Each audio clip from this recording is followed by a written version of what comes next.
It's 6 o'clock on Wednesday, July 17th. This is the regular meeting of the Sonoma City Council being called to order. And the first item of business is the Pledge of Allegiance. So please join me as you may. I pledge allegiance to the flag of the United States of America and to the republic for which it stands, one nation, under God, indivisible, with liberty and justice for all. Thank you. Be seated.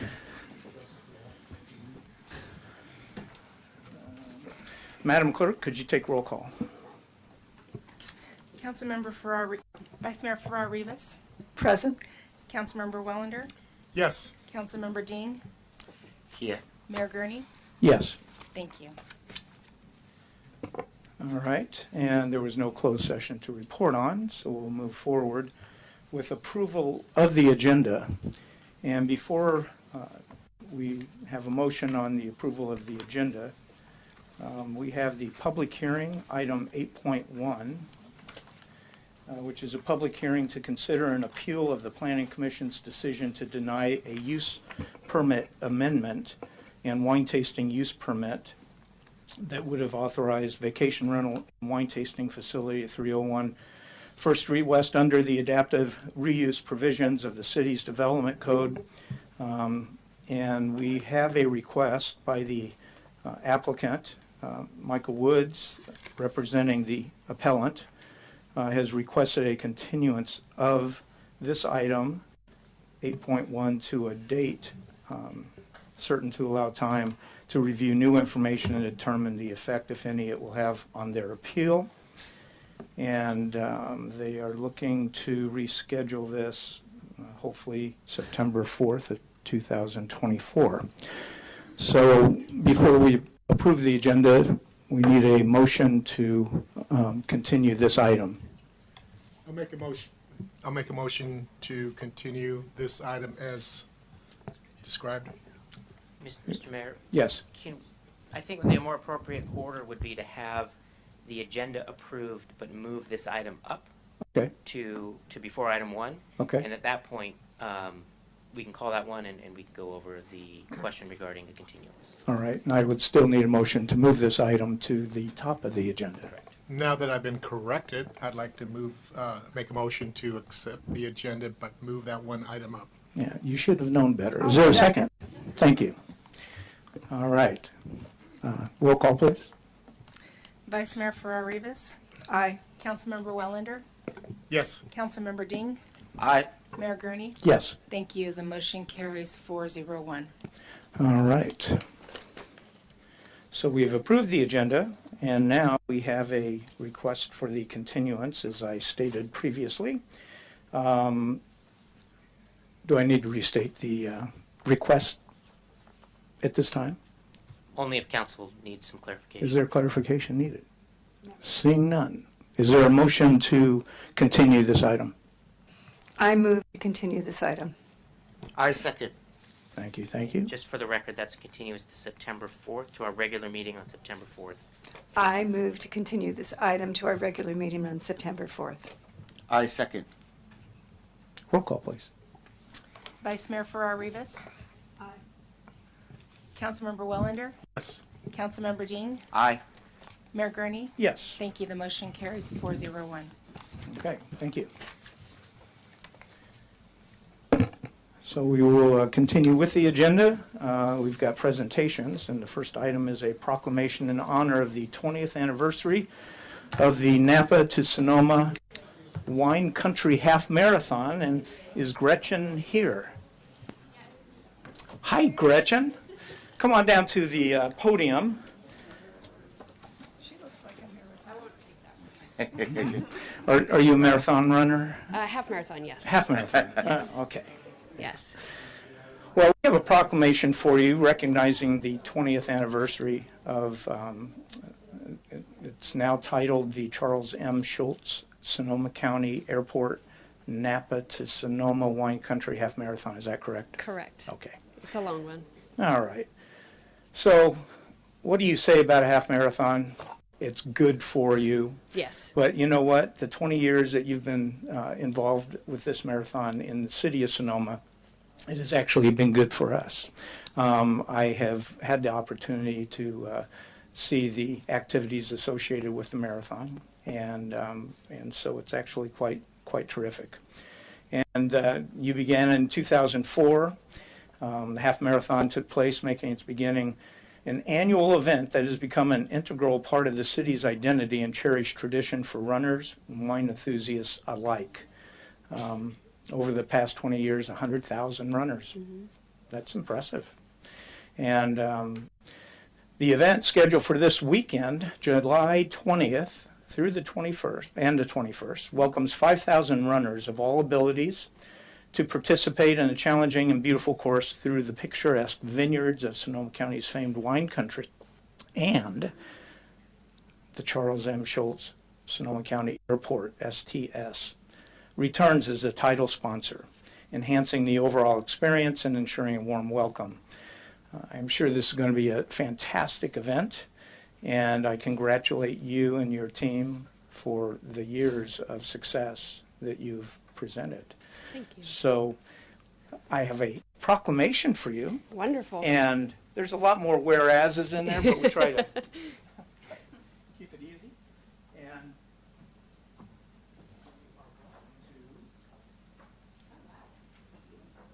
and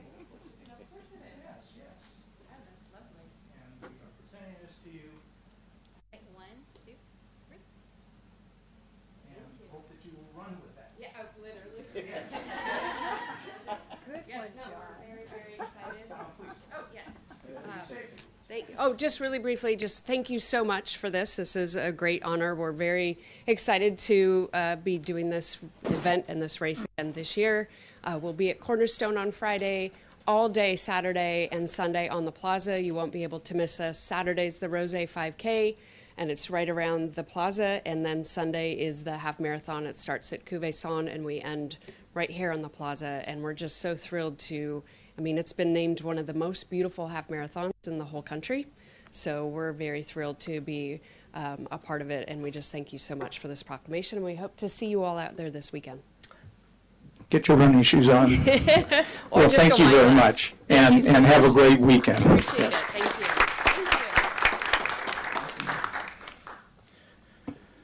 Thank you. Okay, and the next presentation is from our very own Sarah Tracy, Senior Management Analyst, on the regarding the early July heat event. Yes. Take it away. Good evening, Mayor and council members. Thank you so much for having me today. As you mentioned, my name is Sarah Tracy. I'm a Senior Management Analyst and Public Information Officer with the City of Sonoma. One of my other duties as assigned is I'm a staff lead on the city's emergency preparedness, readiness, response activities. So, hence why I am the one presenting this to you today. So, next slide. We'll go ahead and start with the kind of some basics on heat waves for those of you who maybe don't know the technical definitions. A heat wave is a prolonged period of excessive hot weather, often with high humidity, typically lasts several days to weeks, and is characterized by temperatures that are significantly above the average for a particular region. There are a number of factors that influence the potential severity of a weather event and the effects that it can have on people, the environment, and our infrastructure. The National Weather Service, also referred to as NWS in this presentation, uses various tools to assess those factors and issues various alerts, also referred to as products, to communicate the potential impact of weather events, helping us prepare in advance. For heat events specifically, those products are heat advisories, excessive heat warnings, and watches. A heat advisory indicates that a potential for an excessive heat event is expected and that hotter than normal temperatures are potentially coming in the next 1 to 3 days. A heat watch indicates significantly above normal temperatures are forecast within 1 to 2 days, and a heat warning is a very high confidence of record level heat within 1 to 2 days, so varying levels of response required for those. So one of the tools that was developed by the National Weather Service to assess the risk of these heat events is aptly named the Heat Risk Index. It's available on the National Weather Service website. Specifically, most regions have their own websites. San Francisco Bay Area is the one you want to look at for our region. You can find the Heat Risk Index on that website. It is a map. It provides a forecast of potential heat-related risks over a 24-hour period. It uses a color numeric scale, which you see there, 0 to 4, green to magenta, to indicate heat concern levels. Each level is accompanied by recommendations for heat protection and identifies potentially at-risk groups. So this is all based on a high-resolution national gridded forecast data and is calculated daily for the next 7 days. So heat risk takes a number of factors into consideration when determining what that heat risk is. One is temperature deviation, so how unusually above normal is the temperature for a particular region. The time of year, is it an early season heat event compared to a late season heat event? We have different thresholds as we become acclimatized to heat. As the summer continues, we're less adapted early on in the season. The duration of that heat wave or heat event, and also the overnight temperatures, particularly for our area. We're particularly sensitive to warmer temperatures at night. If we don't get that recovery like we're used to in the marine layer, our heat risk goes up significantly. And then also if the temperatures pose elevated risks, and that is based on peer-reviewed science and CDC supported health thresholds. So along with other tools, they use the heat risk index to guide the issuance of their weather products, which I mentioned earlier. So while these aren't exact, generally, as we're talking, a heat advisory is typically issued when the heat risk level is at a 2 or 3. These are gradated, so it's not just all green, all yellow. There is a gradation from yellow to green, and again, yellow to orange and orange to red. So you may get like a burnt orange would be kind of a between a 2 and a 3 level, which they look at, and also how widespread it is will determine that factor. Excessive heat watches typically are issued at a level 3 or 4, and heat warnings are typically at a 3 or 4 as well. So the heat risk index, I've spent a little time on this because this is a publicly accessible tool, which not only governments, but a lot of other entities and organizations and services that do provide services to at-risk populations can use this tool to kind of forecast their needs, or even people who do like outdoor sporting events, or if you're planning something that you're considering indoor, outdoor, and have some folks who may be sensitive to heat. This is a great service for you. So just another note is it was available to Western states in 2014, but just became nationally available in this last year. So what are the risks of excessive heat? Chances are you have seen this exact graphic or something very similar to it. Excessive and prolonged heat can lead to heat-related illnesses, including heat exhaustion and heat stroke, as illustrated in this particular slide. The ultimate concern, obviously, is the potential health emergencies due to hot weather. Heat is associated with an increase in various heat-related illnesses and complications, cardiovascular and respiratory issues, renal failure, electrolyte imbalance, kidney stones, negative impacts on fetal health, and even preterm birth. So also the mortality and morbidity, death rates rise during and after heat events. It's documented. National data indicates increasing annual deaths and hospitalizations due to extreme heat, or list heat as one of the compounding factors to hospitalizations. So common causes of death include heat stroke and related conditions, cardiovascular disease, respiratory disease, and cerebrovascular disease. When responding to excessive heat, we consider who in our community is most vulnerable or at risk. In our region, those groups would be unhoused individuals, those without adequate shelter, also sometimes referred to as under-resourced households, seniors, pregnant individuals, and people with pre-existing health conditions. So the good news is that most heat-related illnesses and deaths are preventable with proper precautions and resource allocation, which is why community awareness and preparedness to reduce the impact of excessive heat is so important. So during heat events, there are additional challenges beyond the direct impact of the heat itself.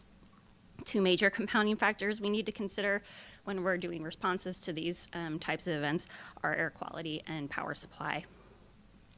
Heat waves often lead to poor air quality. That is due to the high temperatures and the high pressure systems that accompany them, trapping pollutants closer to the Earth's surface than we normally experience here. This exacerbates respiratory issues and other health problems, especially for vulnerable populations. During heat events, we need to be vigilant of spare the air alerts. Some of those you might be familiar, and you see their little logo there. These alerts encourage the public to take actions to reduce any activities that contribute to air pollution during that time frame so that we can mitigate that issue. Additionally, we are concerned about our power supply during heat events, which shouldn't surprise anybody, as surge in electrical use happens at that time, mainly due to air conditioning, which can strain the power grid. The increased demand can result in power outages and the need for controlled rolling blackouts, which we've been spared from for a while, but have been known to happen. During periods of high electricity demand, we might see flex alerts. That's that other graphic there. If you aren't signed up to receive flex alerts, I recommend you do so. The websites are there. These alerts ask residents to conserve electricity during peak hours to balance out that supply. So addressing these compounding factors, again, requires public awareness and cooperation, and being mindful of the spare the air and flex alerts, we can reduce those negative impacts that sometimes accompany us with the high temperatures.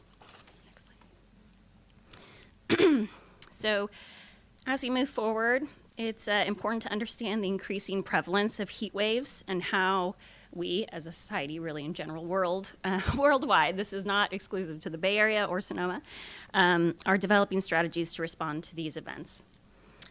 So the data from the U.S. Global Change Research Program, of which you see that graphic, which is included on this slide, in concert with the Environmental Protection Agency, shows a clear trend. Heat waves are becoming more frequent and intense. On this slide, it shows that in the 1960s, the U.S. cities experienced an average of 2 heat waves per year. By the 2020s, this number has risen to more than 6 heat waves per year. Additionally, the heat wave season has extended by an average of 49 days compared to the 1960s. That's not insignificant. So these changes indicate not only more frequent occurrences, but also longer durations of heat waves, increasing their potential impact on public health. I think we all know the longer duration a heat wave, the less recovery options we have, and the greater the impacts of health on all the pieces, environmental and personal. So in response to these trends, emergency response agencies are working to create and refine plans to manage the effects of heat waves. I want to make a note that it's important to acknowledge that we are still in the early stages of developing these strategies and are learning from each event. This isn't something we saw with such regularity, and so it is taking us some time to understand where the resources are best allocated and how to mitigate those issues. So, speaking of plans, let's go on the next slide. The Sonoma County Extreme Temperature Response Annex. This just to kind of start, an annex is a detailed plan or addendum to a larger emergency management plan that addresses specific hazards or situations. So we also have an emergency operation plan. We don't have an annex for extreme temperatures. The county just created this one last June in 2023. So this plan outlines the actions and criteria for responding to extreme heat events. It also includes extreme cold if you happen to look it up. The annex provides guidelines and criteria for activating different phases of response during those heat events. And it aims to protect public health, ensure public safety, and coordinate resources. The annex specifies criteria that must be met for the county to activate various response phases. And as you can see, there's 3 phases of response. And I won't go into details. If you're curious about what those are, they're usually lengthy. It's 5 to 7 sets of criteria. It often requires 1 or more to be activated in order to get to that phase. So, if we need to have a heat risk index of 3 for 3 days or more, and there has to be a public health advisory, and there's a potential for a power outage, or there's additional complications, so something like that.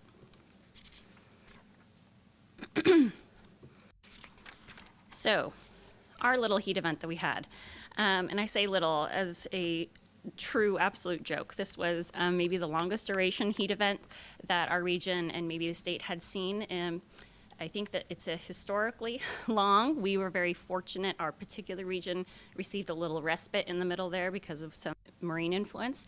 But this is just a little timeline to give you an idea of kind of the fluidity that's required when we're dealing with heat events that require kind of adaptation and response. So as you can see, the heat wave evolved into one of the longest duration events we've experienced, highlighting the need for flexibility and quick action in our response. In addition, as always with these events, of course, it had to happen during a holiday week, where we had a major event. Our largest event that we host was happening smack dab in the middle of it. So that's an extra layer of concern that we have for public safety at that time.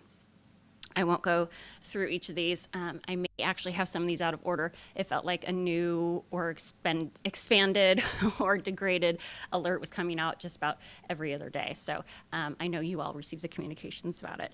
But as you can see, it basically started Friday the 28th as we started getting indications that this was going to be something we needed to respond to, which starts necessary conversations with the County Department of Emergency Management and the city. And we continually, well, they really monitored a lot of these factors and reported out to us, and we in turn report out to the community and to you all. So the city's approach and response. We're a very small piece of a very large puzzle that is looking to find ways to support our community during these times. So as mentioned earlier, our awareness of vulnerable populations guided our efforts. It was top of our mind. City staff coordinated and collaborated with the County Department of Emergency Management and our community partners for cooling options and information sharing. We participated in operation area calls to stay informed and aligned with regional efforts. These are calls that happen weekly anyway, regardless of whether we have an event of concern, weather or otherwise, and they increase in frequency if we do have something of concern or something that we're responding to. We did a direct service approach, staff-focused efforts on vulnerable populations, and tried to ensure that they received the necessary support. They implemented cooling systems at the Homeless Action Sonoma, specifically industrial-sized fans, to help cool that tent down, as we knew that that's where people were going to go for services, showers and laundry and whatnot, and we wanted to make sure that they had some respite. We distributed essential items to support our unhoused and unsheltered community, specifically water and electrolyte drinks, ice and coolers, cooling towels, which are specific items that it's a towel. It's made of a special material. You dunk it in ice water. It keeps your self cool for a number of hours. It maintains that cold temperature, which is very helpful for those who might not want to seek out air-conditioned spaces for one reason or another, and wide-brim hats as well. So at this little point, I'd like to recognize Lisa Jansen, who's not here, but is a city staff member who has taken the lead on homelessness, but was not only instrumental in literally purchasing these items, but personally delivering them, the supplies, as well as coordinating with our outreach folks who are doing outreach directly to homeless encampments and things like that to ensure that they got resources and information, and also facilitated getting the fans HAS. So kudos, Lisa. Okay, so we also engaged community partners to see if they were willing and or able to expand hours and access to their air-conditioned facilities. And these partners help provide resources and cooling options as well. There was a lot of public information going around. You couldn't escape it, which made me feel like we didn't necessarily have to put up that heat stroke versus heat illness graphic one more time. It was being shared widely. There were, safety messages on freeways to hydrate. There was a lot of public information going on the people keeping their personal self protected from the heat. So our focus was getting the word out about cooling centers and hyperlocal information. So we disseminated information about places to stay cool through various channels, including the city's website, sonomacity.org, if you're not familiar. Social media, we're on Instagram and Facebook, and also Nextdoor. We, of course, kept City Council, I hope, well informed, along with staff and our community partner groups with updates and developments. We created hard copy flyers with cooling center locations and hours in both English and Spanish. Those were disseminated to our frontline staff, including public works staff that might be in the field, as well as to community partner organizations, some other locations. At this time, we're also very mindful of contingency planning. Again, we didn't have power outages. It was a red flag warning. We didn't, fortunately, have any major fire events or smoke impacts or any of those other things that was certainly in our minds. So we are making contingency plans, though, in case we did have a need to shelter people. Okay, so cooling centers. Leading up to the recent heat wave, our staff, which is primarily me, has been calling around as we haven't had traditional cooling centers. The city has not opened traditional cooling centers regularly, and we have been researching how other communities do this. So as I did this, it's a lot of anecdotal information, but I was consistently getting feedback and received information that setting up cooling centers can be costly, and while the community at large is very responsive, very appreciative when things are opened, they are often very underutilized. So our strategy, with that in mind, was to reach out to facilities already offering services with potential for expanded hours and access that we could identify as a more cost-effective way to approach this. Also might encourage people who wouldn't otherwise go to a cooling center because they're unsure what it is or they're uncomfortable in those facilities to a space where they would be more comfortable and more likely to take advantage of the service. So I do extend my gratitude to our partners for their openness to this concept. I had to make a few phone calls about utilizing existing facilities as cooling centers. And I want to especially acknowledge our great team at the library. They're always wonderful. They were open daily with the exception of the 4th of July. I also want to acknowledge Kathy King at the Unity Kitchen, who proactively reached out to me with information that they would be expanding their hours, and Stacy from the Vintage House, who answered my phone call very quickly and said, oh, of course we can expand our hours and encourage people even without membership to come. They were very happy to do that, and I'm grateful. So I should note that many other facilities, such as community rooms at some of the mobile home parks, were open to residents. That's an example. They were not public cooling centers, but we were receiving that information just to get a sense of what was out there to gauge what kind of need we had. No need opening a center if there were many other options for people. So I won't belabor it, but you can kind of see a little rundown of the what days and times everybody opened. It was a little scattered, again, holiday week and weekends and that sort of thing, and how many people were served. I will make a little note about the county cooling center. The county had not opened, well, other than during COVID when there was nothing open, so there really was no businesses, the library wasn't open. The county did open a community resource center at the Vintage House that served as a cooling center. I can't even remember what year that was, 21, 22, looking at people before then. I know, seems like an eternity ago. But they haven't made a habit of opening up cooling centers for heat events. So we were very excited when we got the news that they would be opening one at El Verano School in the Springs, Go Mustangs, and where they served 30 visitors, which over the course of from July 2nd to July 7th, which I know may not sound like a lot, but considering that calling I was doing earlier, that's a big number. So that's a good demonstrated need for that region. Okay, so as we conclude, our focus shifts to enhancing our preparedness for future heat events and similar challenges. It's clear that responding to extreme heat events requires a collaborative effort beyond local government alone. And I know we're committed to learning from our experiences and adapting through those data-driven decisions. More events we have, the more data we have, so this is the start. And of course, as always, we will be continuously improving our preparedness and response, and that will be the cornerstone of the strategy moving forward. Community involvement is key here. Public awareness and engagement is critical, and we'll continue to involve our community in understanding heat wave risks and safety measures. And our partnerships with support networks and service providers have been and will continue to be essential. Their willingness to step up and collaborate has been instrumental in our response, certainly to this recent heat wave, but in past events as well. They play a crucial role in delivering services and support during heat events. So for after actions now on my list of to-dos, after reflecting on On this experience during this event, we will be developing some guidelines and procedures to streamline the city's response in the future. And I personally believe, and I think it's going to come out to be true, that the key to the effectiveness of any plan that is developed will be continued collaboration with our community partners. And we intend on building on the existing partnerships and maybe finding some new ones to strengthen our resilience and responsiveness during these times. So just some closing thoughts. I have to admit, I'm deeply grateful for the dedication and support of our community organizations and partners. Our community is big-hearted, empathetic, and has a wealth of organizations and groups that are more than eager to lend a hand and often are proactive in that outreach.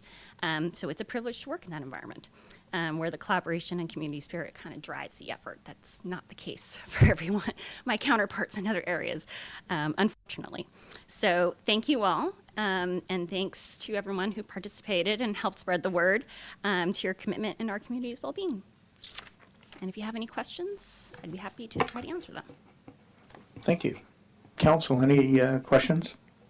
Oh, yeah, this is a very informative and educational presentation. Thank you very much. I believe that our city's service and information system is on the top of the everything. My question is, have you received any phone call from the mobile home or the senior and families? They're calling about the air condition system broken because during the past couple of the months, many neighbors got this problem. I haven't received any calls specifically for that, and I haven't been informed if they've come into different people in the office, but I can say that I know that part of the city's air conditioning in City Hall has also been out of service, so I know during heat events that is very common, and so having public spaces where people can go, if that's the case, is important. I have not heard directly about any specific location that had that problem, though, but if you know of one, I'm not sure how we can support that, but that's all part of the readiness and preparedness action, is making sure that facilities are well equipped to deal with these types of events is important. Thank you. Yeah. So I have a question, but a follow-up to that, because our air conditioning went out during, I think it was July 5th. Yeah. It was right. But one of the things, and it was we got on a wait list. It was like someone coming 2 weeks later. So I was wondering if during these periods was the potential, because it can, you leave your air conditioner on too long, it's getting stressed, whatever it is, that maybe that's something else that we have available somewhere within this collaboration of who is available, and working with the folks that work with the air conditioners, of like what are they doing in regards to being ready to support people when the air conditioning is going out. So just so we also understand like kind of that need and how that can be supported, if in any way. And then the other question I wanted to ask you kind of more specifically, I always like to hear, because I'm clear that you wanted to create some guideline development. So that you've done an evaluation, and kind of what were some of the challenges specifically that you want to address with the guideline development? Well, right now, because we not rely, but the county's document is our guiding document. It's not a document we control, and we don't control when they decide to pull the triggers, when the readiness 1, 2, 3. We also don't have a guideline or a policy in place like we do now. For example, we just did one for the emergency warming center, that we have clear guidelines in case I'm not here. Someone has a blueprint that says, this is who has the keys for the building, this is our contractor who opens the warming center. That really gives a true guiding document for those things. So I wouldn't necessarily say that we'd have our own thresholds for what we consider an excessive heat event, but kind of what would prompt the city response, and because it does pull resources from staff, time and otherwise, that we have to preemptively apologize for those still waiting for responses to emails on other items I was unable to attend to during that time. But we just need to make it clear that these heat events and heat waves are something that the city considers within our purview of emergency response, what those thresholds and criteria would be for a response and what the response would be. That includes kind of when a cooling center might be open and kind of other factors along that line. Did I answer that question? Okay. Anybody else? Yes. Along that line, are we establishing our own thresholds? That will be something we need to explore. I've been looking at other smaller jurisdictions.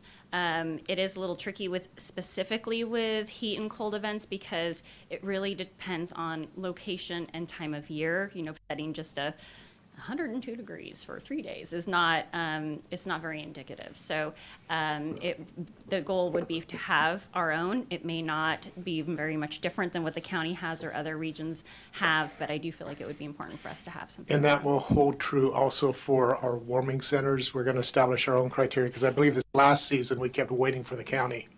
No, we actually did set it Did we? in the guidelines you all approved last year. We do have our thresholds, but for emergency response, it is different than, you know, we just kept waiting to reach the threshold. We just were very lucky. We didn't have a lot of extreme cold weather events last year, but even though it felt like it. But there are some other issues. Again, adaptive learning, as we learned last year, is, you know, inclement weather versus extreme cold, and that will be the same for heat. We're going to probably set some thresholds and then see if it met our expectations and it served the population and kept people healthy and safe is what the goal is. I think it'd be important too to keep our ear to the wind in terms of feedback from the community. 'Cause I'm sure those that are truly out there, I'll call it suffering or having to deal with the elements, have probably a different perspective as far as where the threshold should be. So I'd like to think that we can maintain some level of sensitivity to the ones that are actually out there and then make an assessment as far as what the implications are financially and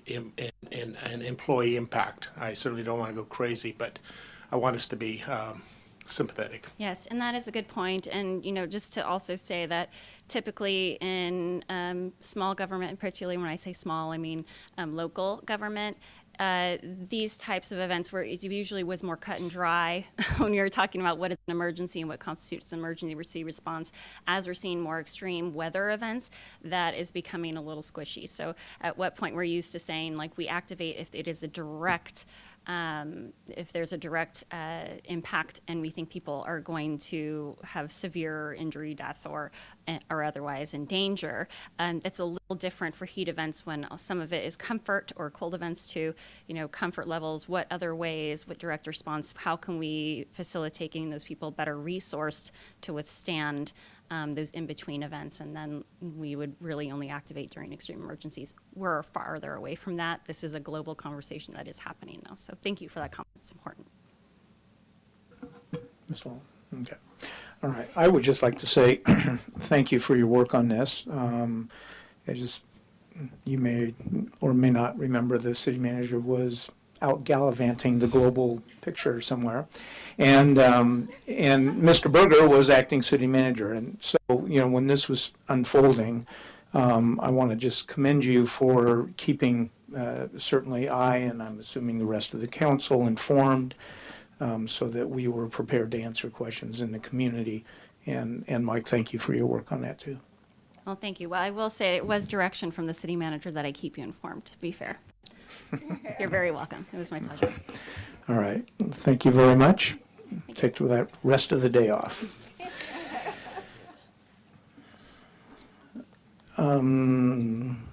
Ms. Clerk, would you like to recognize that Sandra has joined the council? Yes, we can note that Councilmember Lowe joined the meeting at 6:12 p.m. Thank you.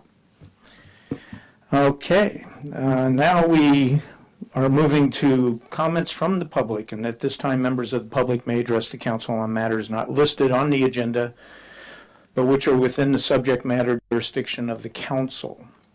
The public comment period will be limited to 10 speakers.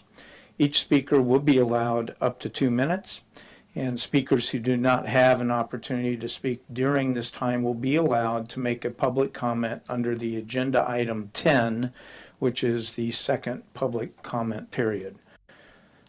So let me open up public comment, and first person, please.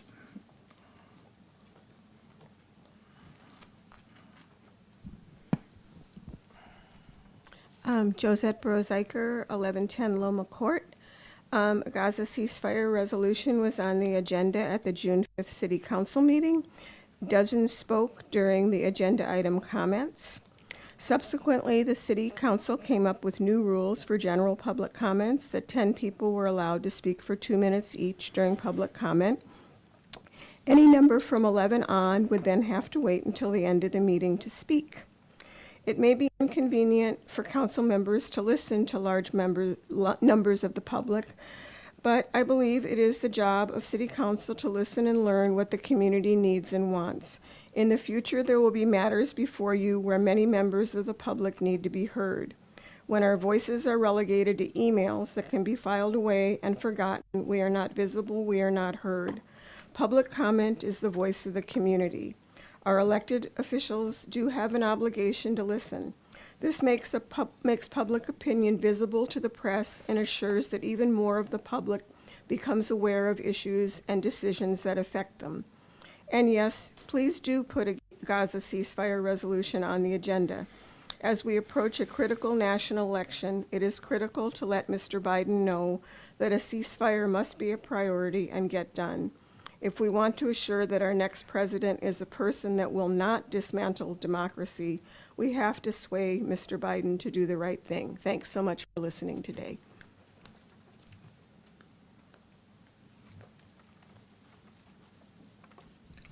Hi, David Eicher, and I'm glad I don't have to wait until the end of the meeting to speak this time. When there are more than 10 people who wish to comment, it's unfair for those that have to wait till the end of the meeting. Many might not be able to wait because they may have to go home to fix their family dinner, or as Councilmember Lowe could not attend to the end of the meeting that night. On February 1st, 2023, the committee reports and comments from council was moved from the end of the meeting to the early part of the meeting so that people present early on, quote, might, quote, learn something more about what's going on, unquote.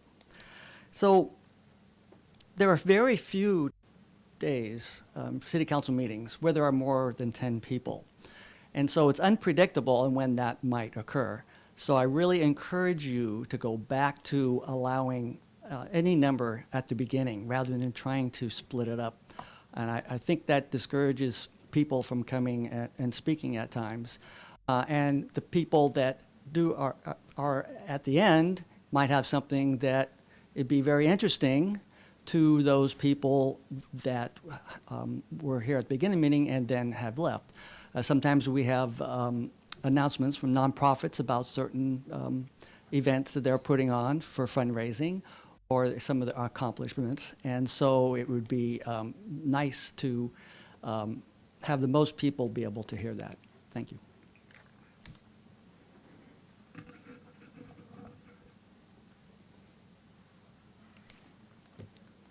Good evening, members of the City Council. Nice beard, Mr. Mayor.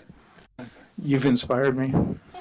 I agree with the gist of what Josette and David were saying. I think that if a lot of people turn out, then that puts the pressure for people to figure out how to work it out. And that's the idea of the public pressure there. So I think that's a good idea. But I came up to ask an unrelated question just to prove that I can be a NIMBY, is that there's those speed humps on East Napa Street, and they were supposed to be temporary. And so I'm wondering how long that temporary is going to be. I know they've been up there for quite a while, and I've noticed a couple of things is that they don't stop the speed from less than 30 miles an hour, which people were doing before anyway, because you came to that intersection and slowed down to 25. right around that area anyway. So you can easily go around those humps or put one wheel around them and hit them at 30, no problem. And I noticed a fire engine had to slow down to 15 miles an hour when it got to those speed humps, which could be a serious safety issue. So I think that I would like to see them removed because there's already crosswalk sign, all kind of things there, way more than any other intersection, so that it seems to be kind of an extreme situation there on a major artery into the city off of 8th Street East. So I would just hope that this temporary speed hump thing could be less time in duration and more temporary, and for your consideration, I think that I drive out there because I live out there, and I see widespread methods of working around those speed humps. So I think it's time to take them out. Thank you. Okay, anybody else for public comment? All right. I know it's not public, but can I make a comment? Can I make a request that, can I make a request at this time in response to a comment? You can provide a brief comment. Yeah, so I think it would be, I had been actually thinking about that the other day, and I'm not, I don't have a specific opinion about the speed bumps, but I did understand that it was a method we were going to test, and it would be good to have it on the agenda in the future so that we understand what the results have been of that, because I think what's happening is people are making, nothing against you, Fred, I know you do your research, but assumptions about what's happening and what the results are. So I think it would be good at some point in the future to have that on our agenda. Thank you. Okay. All right, we'll go ahead and move to meeting dedications. Are there any meeting dedications this evening? I see. Seeing none. We will move to council members' reports and comments. Any reports or comments from the council? I'm afraid I don't have any report at this time. Don't be afraid. Okay.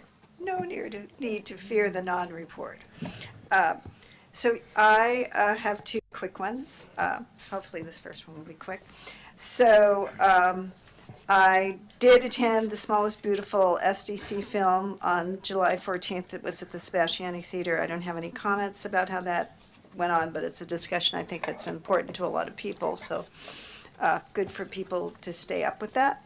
I attended the Sonoma Clean Power Board on July 11th, 2024, and one of the things I'd like to do is encourage everybody and to get the information out that there is going to be a GeoZone town hall that will be happening at the Sonoma Clean Power Customer Service Center on Thursday, July 25th, and that is at 741 4th Street in Santa Rosa. And could be a very significant new source of renewable electricity. So I think it's an important thing for people to attend and learn about. And if you're really, a nerd, either from a geological point of view or from a climate point of view, I would think it would be quite interesting. And Sonoma Clean Power has a way of kind of putting on very entertaining presentations. So, and then at the meeting, they did a program equity update. So I thought, and I won't go through it all, there's a significant number of program areas that Sonoma Clean Power is instituting to make sure that electrification and clean power is available to low-income communities and communities that are disadvantaged. So one of the things, the goal is, of course, is to advance decarbonization and load flexibility impacts. It's one of the key things in our transition is making sure that we're using electricity at the right time so that we're not overcharging the grid.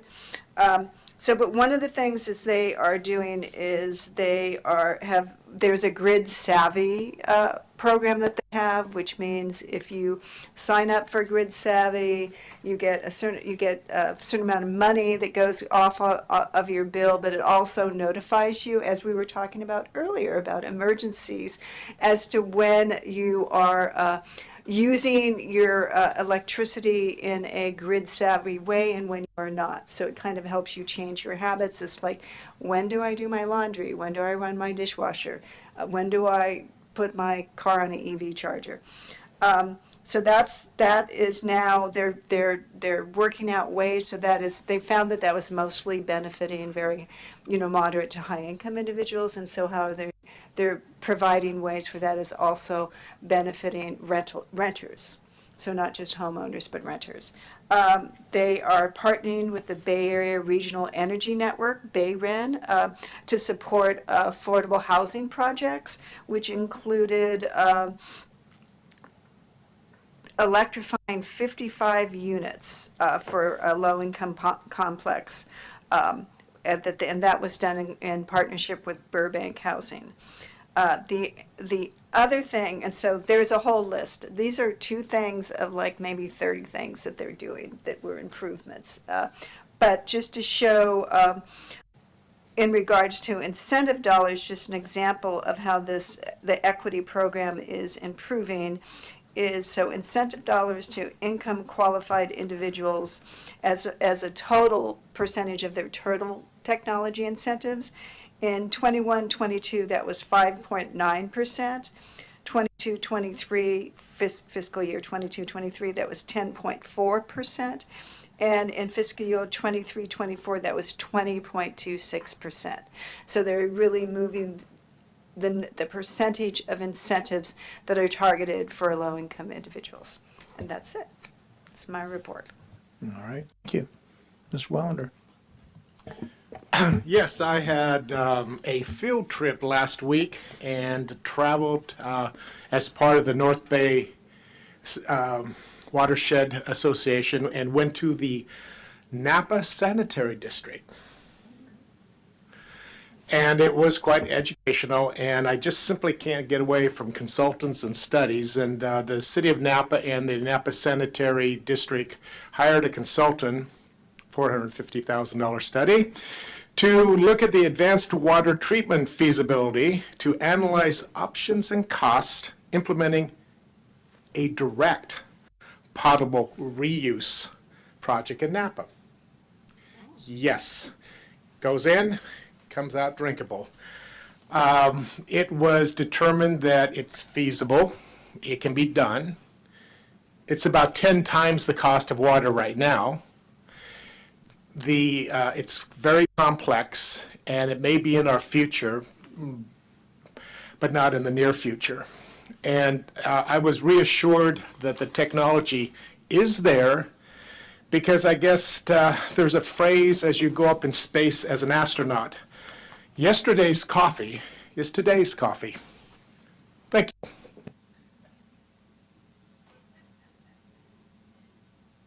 No, thank you. Thank you. Quick comment on that. That is, the astronauts now have spacesuits for when they're doing spacewalks that actually helps make that transition. Okay. This will be Okay, all change the right. topic. Yeah, I'm as fast as I possibly can. As you all know, I sit on the Sonoma County Transportation Authority Regional Climate Protection Agency, and we received a report on transit-oriented communities, which was very interesting, and I neglected to bring it with me, but I will bring it and drop it off at City Hall for people to come in and take a look at it. They also went through the Go Sonoma strategic plan. There was a lot there, I think, that Ms. Farrar-Rivas, you would have enjoyed, including greenhouse gas inventory. That was a very interesting topic. I know that you're interested in that. And we went over the general plan that's going on in the county. And of course, if you go on the website of SCTA, you can see what the beautiful roundabout at 121 will look like when it's finished in 2 years. And there were some interesting statistics about how majority of accidents occur at intersections, and how roundabouts actually are really influential in terms of keeping safety. And I see a police chief nodding his head in agreement. So anyway, it's a beautiful roundabout. looking forward to it, and please go on the website and check it out. Thank you. All right, thank you. And I too went on a field trip on July the 12th, and this was put on by the Jack London Park Partners and the state parks to do a informational introduction walk on newly acquired land at SDC that is now state parks. And it's on the east side of Arnold Drive and borders the Sonoma Valley Regional Park property and the Cal Fire property. Anyway, it was very interesting. I'd never been out in that part of the valley, and it's going to be a lovely park open to the public. It's open to the public now, but it's not improved necessarily. So check it out. I also attended on the 14th was the Tourism Improvement District, and they are moving forward with developing a proposed new agreement with the city of Sonoma, and also working with their budget and all the different strategies to put heads in beds and to improve the tourism here. And lastly, I attended a meeting at the Sonoma Community Center. This was more of a celebration. For those of you who don't know, the Rotary Clubs of Sonoma Valley have joined with the Community Center to establish a conference room in honor of Sam Morphy. And Congressman Thompson was there presenting a flag that was dedicated and flew over the Capitol to Sam to be hung in that particular conference room. And at the same time, the city had developed a certificate of recognition at my request, which I was able to present to Sam and his family for the work that he's done in the valley, involved with youth sports. Obviously, in 17 fires, he provided copious amounts of food to support emergency services, and he's just been a real asset to the community. And he is ill, and so this was very, very well appreciated by he and his family. And that concludes my activities. So we will move right on to my favorite city manager report. All right, thank you, Mayor. First off, I want to acknowledge and thank staff for covering and doing such an excellent job while I was out, quote, gallivanting around the world. The team did a great job through the heat event that you just saw, and Sarah did an excellent job portraying all the issues that she has to work through to make sure that we're successful there. And then also the team getting through the 4th of July, and it sounds like in a very successful way. So I'm glad it went well, and thank you for the time off.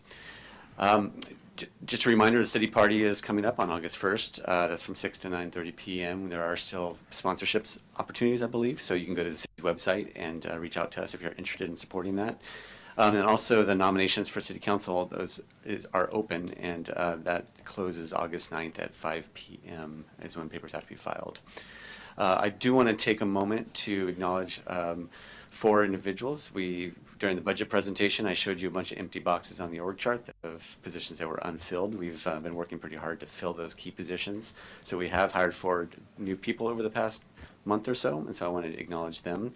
2 of them are here, and 2 of them are not. I'll start with the ones that are not. Ian Anderson, he's not here tonight. He's in Public Works, and he's our new environmental compliance analyst. And so his job will be to oversee the city's compliance with state and federal environmental regulations, most importantly those that come from the Clean Water Act. So he came to us from Michigan, where he did work for our Parks and Rec department doing stormwater work and environmental work for that department in a county level. He is a qualified stormwater practitioner. He's passed the class to obtain his current practitioner level status here in California. So we're excited to have him on board. In addition, in Public Works, we've hired Ashley Cotter. This was an exciting hire for us. I know Mike, our Public Works Director, has been looking forward to this position to be filled for quite some time. She is is the Public Works Administrative and Project Manager, and her job will be to oversee the department budget, manage capital improvement projects, supervise the staff that includes the environmental compliance analyst, engineering technician, and the administrative assistants. And she came to us from Roanoke Park, where she was a management analyst, and so she has a lot of experience working on budget, working on projects, capital projects, understands how government works. She also worked prior to that for the Sonoma Valley Unified School District, working on budgets and contracts, so she's familiar with this area and lives locally here, which is exciting. So we're excited to have Ashley on board with us as well. The third key hire that we have, and I know this is going to make our community development director extremely excited, we've hired a new chief building official. This is a critical position for us in the city. It is a position that works with a lot of our development community, interprets the code, is the final say essentially on everything development building related. So it's a really important position for our city. We're excited to have him on. Joey Tigner, who is here in the audience. If you wave your hand, Joey. So Joey is here. He's been in the inspection industry for the past 19 years, and so he's worked in multiple jurisdictions on the private side early on in his career. He brings a combination of residential and commercial inspection. And he has a certified building official license. So we're very excited to have him on board. He's got a lot of experience. He's already hit the ground running. I know he's been out there this week meeting with people and looking at projects and doing some overlap with our interim building official to make sure there's some continuity there. And just a note I see on my notes here that I thought was very interesting. Just you can file this one away. But he has been a volunteer Little League umpire for over 35 years, which is pretty incredible, and is the youth outreach coordinator for the Western Regional Training for Youth Umpires. So I think the Field of Dreams might be calling you here soon. So welcome, Joey, to the team.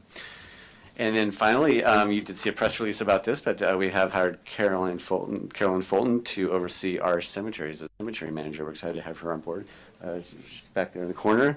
So her job is going to be to oversee the expansion of our cemetery facilities, enhance our cemeteries of support services, upgrade our record-keeping systems, develop marketing and sales strategies to make sure that they're sustainable long-term. This role is also going to focus on landscape and maintenance strategies to make sure our cemeteries are maintained in a way that they should be for future generations. And so fortunately for us, she has over 2 decades of experience in cemetery management, and she's served as the general manager at Cypress Hill Memorial Park in Petaluma. So we are very fortunate to have her here with us. She's been here for 2 weeks. Her first week was without me here, so I think it was a good start to her job. She didn't have to worry about me being here, but she's doing a great job and looking forward to working with her more as we enhance the cemeteries moving forward. So welcome, Carolyn. And that's all I have. Thank you. All right. Welcome, newbies. Looking forward to your work. All right. Now my second most favorite part of the evening, City Attorney report. I believe I informed everyone about the results, and you probably saw it in the news, of the Consumer Business Roundtable measure being struck down based on the constitutional issues that we explained previously. So I just wanted to make sure that was on your radar, as it does impact one of the items on tonight's agenda. So that's it. I have not chopped any wood recently, which I know might have been a question. Could you repeat that? Apparently our audience couldn't hear you in the mic. There was one fellow in the corner. I have not been chopping any wood recently. Thank you for that report. Okay, now we will move on to the consent calendar, and all items listed on the consent calendar are considered to be routine and will be acted upon in a single motion. There will be no separate discussion of these items unless members of the council or staff request a specific item to be removed for separate action. So having said that, I move adoption of the consent calendar. I have a motion. I'll second it. I have a second. Public comment? Public comment. Thank you. Not only no public comment, any council comment? I have no questions. Thank you. Okay. Roll call, please. Vice Mayor Farrar-Rivas, Aye. Councilmember Wellander, Yes. Councilmember Dean, Aye. Councilmember Lowe, Aye. Mayor Gurney? Yes. Thank you. The motion carries unanimously. Okay, and we are now going to move on to item number 9 of the regular calendar, or number 9, regular calendar. And 9.1, discussion, consideration, possible actions regarding placing a city sales tax measure on November 5th, 2024 ballot, including a bunch of stuff. Take it away. All right, thank you, Mayor. And as I mentioned during the budget process this year, we do have a structural deficit, which I'll talk a little bit about here in a minute. This item was brought to you as a result of the budget process, and one of the steps that I mentioned to you that I would take here in the short term. So, as a reminder, at the beginning of the year, the city established council goals. This is obviously a critical pathway for us as we move forward in our priorities. 2 of these, the economic development and revenue stewardship, obviously is a key piece of why we're here tonight, but also the Parks, Recreation, Community Services. This is an area that we're looking at how we can enhance and expand, but without the additional revenue source, or looking at how we can identify and stabilize our existing revenue base. It'll be really hard to make any movement on that goal moving forward. So I want to touch on those 2 topics specifically as we move forward. Next slide. This is just a quick summary of the budget process and kind of why we're here today in the 24-25 budget. We had an increase in cost and decrease in revenue, and we had a result that established a deficit. So essentially our CalPERS unfunded liability has gone up, as I described in detail during the budget. Our public safety contracts have gone up, and they'll continue to be at that level and potentially increase over time. We had revenue decreased projections in the 24-25 budget related to sales tax and TOT revenue projections. I have been in a number of meetings over the past couple weeks with hotels, businesses, restaurants, and we're hearing the exact same thing over and over and over again. Everyone's seeing the exact same numbers that we're projecting and what's in the budget, so I feel very confident in what we're projecting moving forward. Hopefully things do turn around. We are going to make a big push to try to change things. I'll look at having restaurants and businesses stay open later at night. We're testing that out. We have a meeting on Friday to see what we could do about that. We're talking about a potential trolley to move people around. We're looking at different ways to address this. But with that said, we do need to take a practical approach to our budget, making sure that we're not being too optimistic. So there was that decrease resulted in the budget. So that result does projected deficit as we move forward, which essentially does not allow us to increase service levels, and it could have an impact on existing services. So if this continues this way and nothing changes and we don't identify another resource moving forward, I will come back to you with some potential reductions and cuts in service areas for the community. Just real quickly, these are the charts that were shown during the budget process. Our TOT, this is the transient occupancy tax, so what people pay when they stay in hotels, our projections have dropped, and again, this is consistent with what we're hearing from hotels that they're seeing, and they're also projecting as we move forward. Going to the next one. The property tax trends is the only one that's a little different. That one's holding fairly steady, and you may have seen in the paper certain counties actually saw an increase in property tax revenue. We did slightly, but the number that we're showing in our projections is fairly close to what our numbers that we saw from the county just recently. Actually, this week we got some initial numbers from them. And then the third one is sales tax, which is again, we're starting to see people pull back, and one of the common themes we're hearing across businesses, hotels, everyone's saying the same thing. Everyone kind of spent a lot and was excited to get out of COVID, and now everyone's pulling back. So they're seeing that instead of going to the restaurant and buying 2 bottles of wine, they're maybe getting 2 glasses and then sharing something. And so it's a big difference in how people and customers and consumers are spending their money right now across the board. And so that is reflected in our sales tax and how we're showing this here. And we don't see that changing too dramatically anytime soon. Just give a reminder of where our money comes from. A big chunk of it comes from the TOT, the hotel tax, which is about $6 million, 25%. Property tax is about $5.5 million. The sales tax is made up of 2 different pieces. One is the general sales tax, and we'll talk about this a little bit later in the detail. But that sales tax makes up about $4 million, and then this City of Sonoma passed Measure V, which was a local sales tax, which we're talking about tonight in terms of mimicking. This was a half-cent sales tax that was passed by the voters, and that generates about $2.8 million in revenue. So those 2, between the sales tax and Measure V, is an overall sales tax of $6.8 million, so it's probably one of the highest inputs to our budget. We also do get some funding from our ambulance billing. We do own the ambulance company, as I mentioned before, so any time that's utilized, that gets paid back to the city, and then we utilize that to help pay for the ambulance and services and the staff to fund them, so it helps offset our fire costs. And then we have other smaller revenues and fees and services. I mentioned before that small fees and other charges. We are going to be looking at all of our fees, our permit fees, our impact fees. All those are going to be looked at over this next year to make sure that those are correct in the right size. But that won't have much of a change to our overall revenue picture. And then the flip side of that is where that money goes, and we've talked about this again through our budget process, majority of public safety, police and fire, and then through our public works, city administrative departments, and other on the way down. So we do have the funding. We do need to identify where we're going to find the funding to enhance those service areas that are not currently being addressed. And again, as I mentioned before, Parks and Rec is one of those key areas that doesn't have a specific area, that funding source and funding area, but we also need to shore up our ongoing expenses, such as public safety, to make sure that we have the revenue to maintain those contracts. And this was the result that I showed during the budget process. This is the deficit.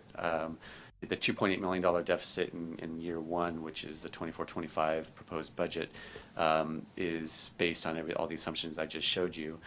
Moving forward, looking into the future, it does not get much better. We don't see that correcting or crossing. So that is essentially the definition of a structural deficit. That is something that can't just be solved by holding back costs this year and hoping it's going to get better. This is not what this is showing. So we do have to make some drastic changes. That's either identifying revenue or making some reductions in service cuts and cuts to our budget as we move forward. So that brings us to a potential sales tax I'm recommending for the city. We've talked about this for some time. We looked at, a while back, we worked with the Finance Committee and others and looked at all the various types of revenue sources out there. We looked at vacant parcel tax, business tax license, sales tax, TOT, all these different options. And after going through and evaluating the feasibility of all those and what they could generate and actually how they could help, the sales tax was really the only solution that could actually make a difference and be structurally sound to support what we're facing today. So a half-cent sales tax, as you saw in that chart before, would generate approximately $3 million a year, and that would be used to be able to support the overall operation of the city. And as I mentioned, the sales tax can be used to protect and enhance the various things that we do here at the city: parks and recreation through creation and expansion, senior recreation programs, public safety, emergency operations, infrastructure, housing, homeless services, climate initiatives. These are all things that we're doing, but again, without sustaining a strong base, we will have to start reducing those. So specifically to the sales tax measure, it's important to know this would be a general sales tax, is what's being proposed to you tonight, is a sales tax that would be available for all governmental purposes at the discretion of the City Council. The sales tax is not applied to purchases considered essential, such as housing, groceries, prescription medicines, utilities, and personal services. I think it's an important note to mention that those elements are excluded from this. Because it's a general tax, it requires 50% plus one to be approved on the ballot. And it could only appear on a municipal general election. So that's in November on the even number years, which is this November, November 24th.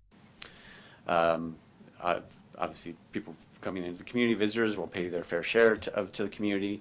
And I think one of the important things here, the last bullet, is it keeps that revenue local here. So essentially what's happening is a lot of regional measures and other things are coming in to add sales tax elements to our sales tax.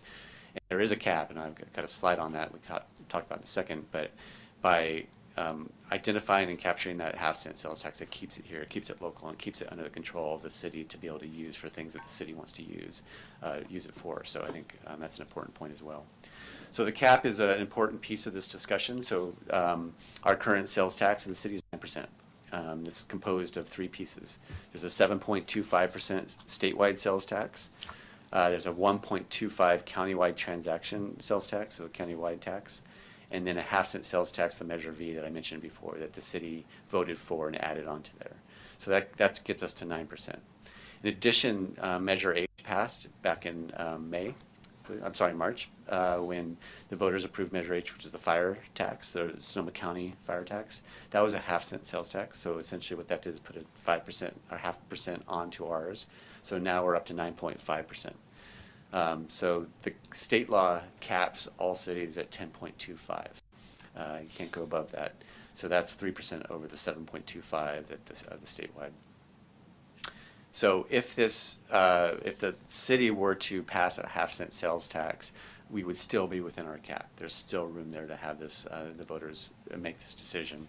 That would result in a total sales tax for Sonoma of 10%. The reason there's still a little room there is that we do know of another regional tax that's on the ballot coming in November, and that's the last bullet here, which is a 1/4-cent sales tax, which is the Sonoma Child Care and Children's Health Initiative. So if that passes, that will take up another piece of that capacity, which would then bring us to the 10 point, that get us to 10.25. Yeah. So And just as a point of clarification, the cap of 10.25 is specific to Sonoma County.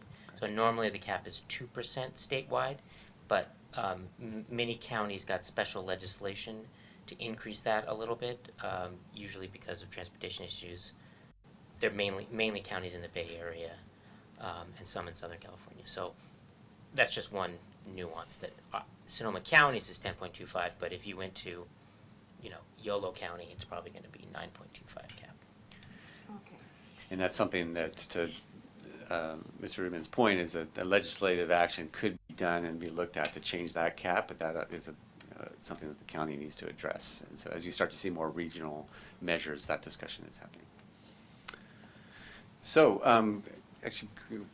before I go any further here, I do want to acknowledge that we did have a team helping me with this. Barry Barnes, who's on Zoom, who's here to help answer questions from Teen Civics. Any process questions that I'm not able to answer, he's available to answer and join us. And then also we have Jessica Polanski-Sanchez, who's here with EMC, and I'm going to invite her up now. EMC is the group that did the polling for us. So before coming to you with a recommendation, we wanted to see what appetite there was out there from the community to make sure you had all the information. So you have the budget information, the polling information, the process information, that then you can decide what you want to do moving forward. So I've asked Jessica to kind of walk through what they found, the polling data, and any other things that you found, and I'll turn it over to you, Jessica. Absolutely. Thank you so much. I'm happy to share a quick summary of the results of the poll of likely voters here in the city of Sonoma. So quick notes on the methodology of the poll. We are EMC Research, and we conduct a number of similar surveys across the Bay Area, across the state, and actually across the country. So this was a survey of likely November 2024 voters here in Sonoma in order to reach a target number of 200 local voters.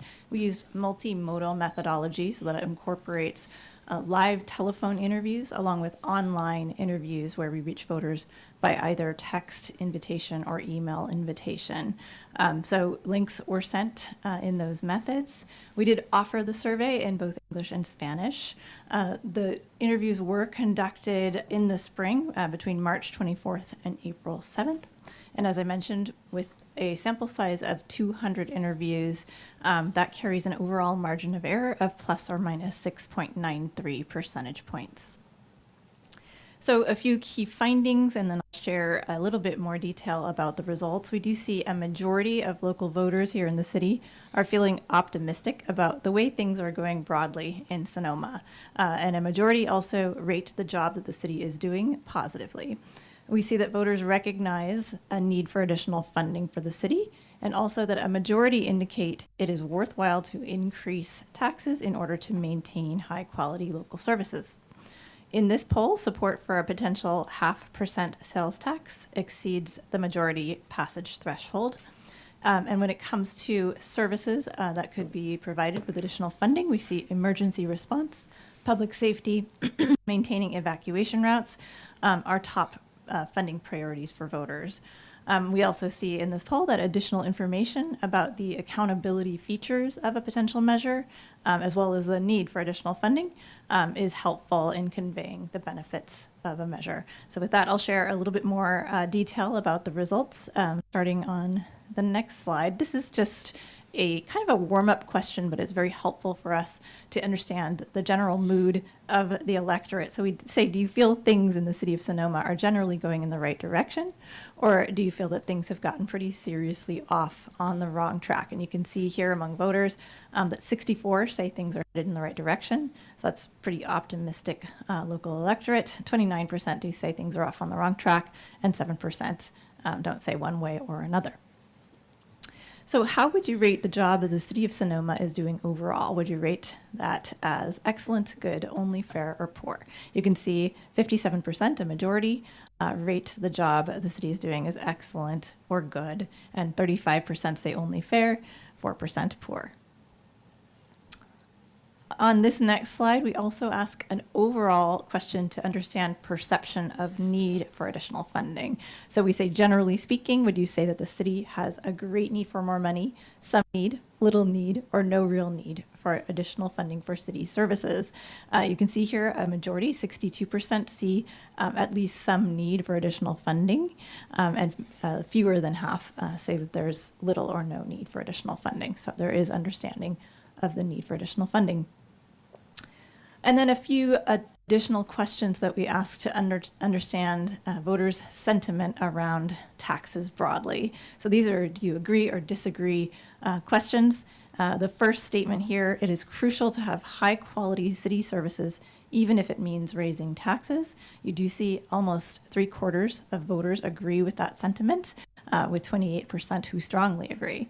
The second one, I trust the city to properly manage our tax dollars. We have a majority here who at least somewhat agree with that statement.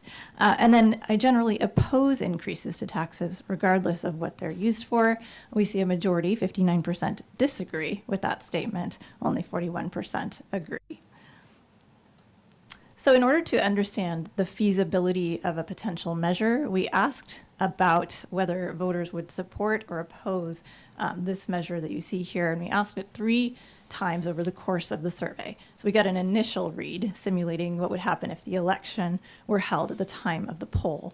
Then we offered additional information over the course of the survey about some of the projects that could be funded, along with some of the information about the benefits and the need for a measure, and then also asked a final time after kind of simulating what you might hear from an opponent of this potential measure.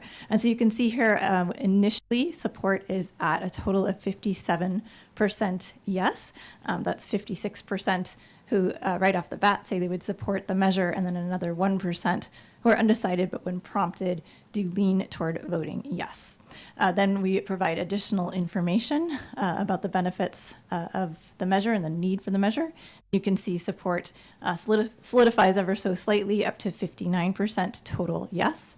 And then we do see a little bit of vulnerability to opposition statements, support going down to 51%, but still remaining over the majority threshold. So here are the different projects that we asked voters about in the survey. So we wanted to see where are their funding priorities, what are their key issues. So for each of these items, we asked on a 1 to 7 scale, where 1 is not at all important and 7 is extremely important, how they would rate each of these. And you'll see 2 slides in this presentation summarizing the projects and the issues that we asked about. So rising to the top are emergency response, public safety, and maintaining evacuation routes. These are top funding priorities according to the poll, and they also have a high intensity of response, meaning a high portion of respondents saying that this is a 7 on that 1 to 7 scale. And then on this next slide, you can see the remaining projects that we asked about. These are, you can see the intensity, the portion responding that this is extremely important diminishes a little bit as you move down the list. But that said, almost all the projects that we asked about, all the issues that we asked about are considered important to a majority of local voters. lot of text on this final slide on the polling data, but this is where what we did in the survey to offer additional information, again, about the benefits and the need for a potential measure. And after each of these statements was presented, we then asked, is this a very convincing, somewhat convincing, not very convincing, or not at all convincing reason to support the measure? So this helps us understand how these kinds of informational statements might impact support. And you can see all of these are quite compelling overall. A message at the top of the slide highlighting the accountability features of the measure, that the measure would require independent annual audits, public disclosure of spending to ensure funds are used properly, and that all dollars stay local for the benefit of local residents. This is very convincing overall. So a total of 78% find that convincing, with 43% very convincing. Also highlighting that by law, essential purchases like groceries and medicine are exempt from the sales tax, so that this is not a burden to those on fixed incomes. 83% consider that convincing. Then highlighting the infrastructure needs. So the longer that the roads in Sonoma, the sidewalks, parks, and cemeteries go without repair, the more it will cost to fix them later. The measure will prevent expensive deferred maintenance, making the city safer and more updated while saving money in the long run. This is overall convincing to 71%. You can see all of these messages are helpful in conveying the benefits. The measure will help make upgrades to aging public infrastructure, maintain Sonoma's historic plaza, ensure that everyone who visits and shops, not just local residents, pay their fair share, keep local residents and small businesses safe, ensuring by securing the plaza and local areas, and then also allowing the city to enhance and expand city parks. So all of these helpful pieces of information about the benefits of a measure. So with that, that sort of concludes the highlights from the poll, and I'm happy to hand it back to the city manager. Great, thank you. And Jessica will be here to answer any questions at the end of the presentation as needed. Excellent.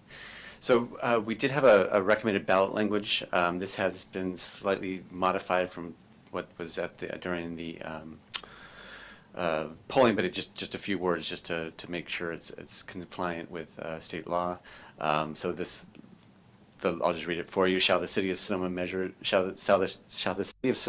to increase funding for essential city services such as public safety, prompt emergency response time, safe evacuation routes, improving traffic safety for pedestrians, maintaining streets, sidewalks, enhancing youth recreation and parks, and funding affordable housing programs by adopting a 0.5% sales tax, providing about $3 million yearly for general government use until ended by the voters, with independent audits, public disclosures of all spending, and all funds staying local be adopted.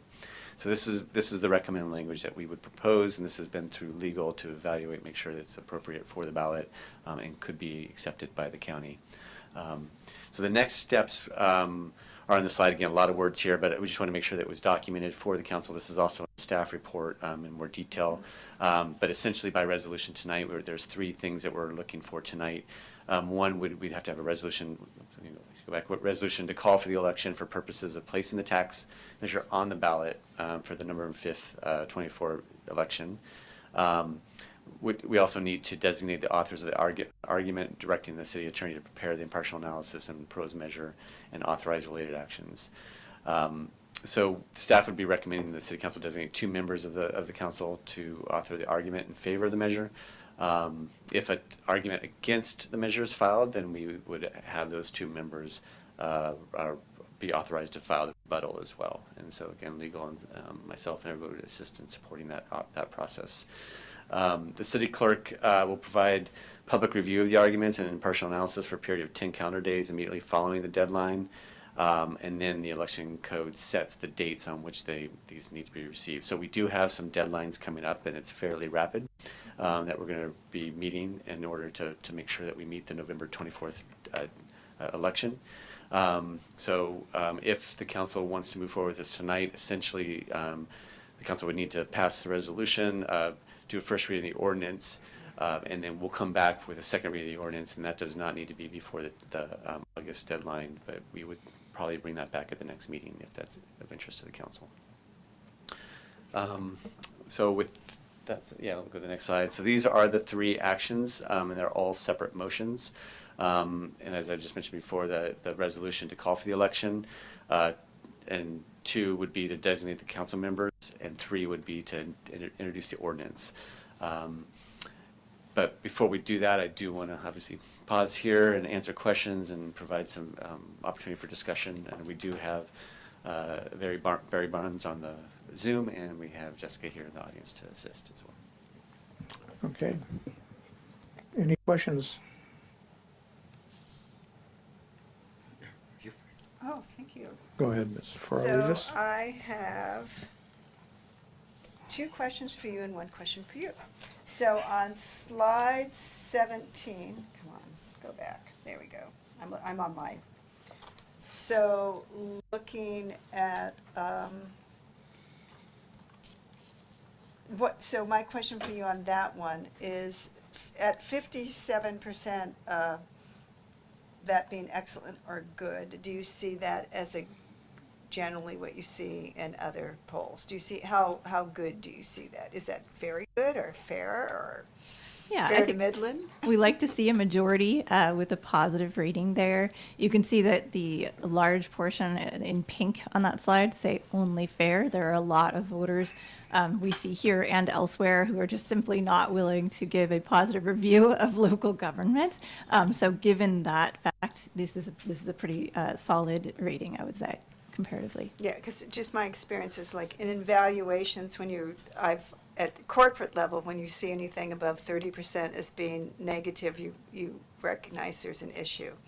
So that's why I wanted to ask about that one. And then on slide 19, what I noticed is between the top question and the bottom question, when you're asking the same thing 2 different ways to see what kind of response that you're getting. So even though that looks like it's positive, at the same time, we have 73 totally agreeing, and then we move down to 59% disagreeing. So that delta shows the difference of people that are kind of unsure.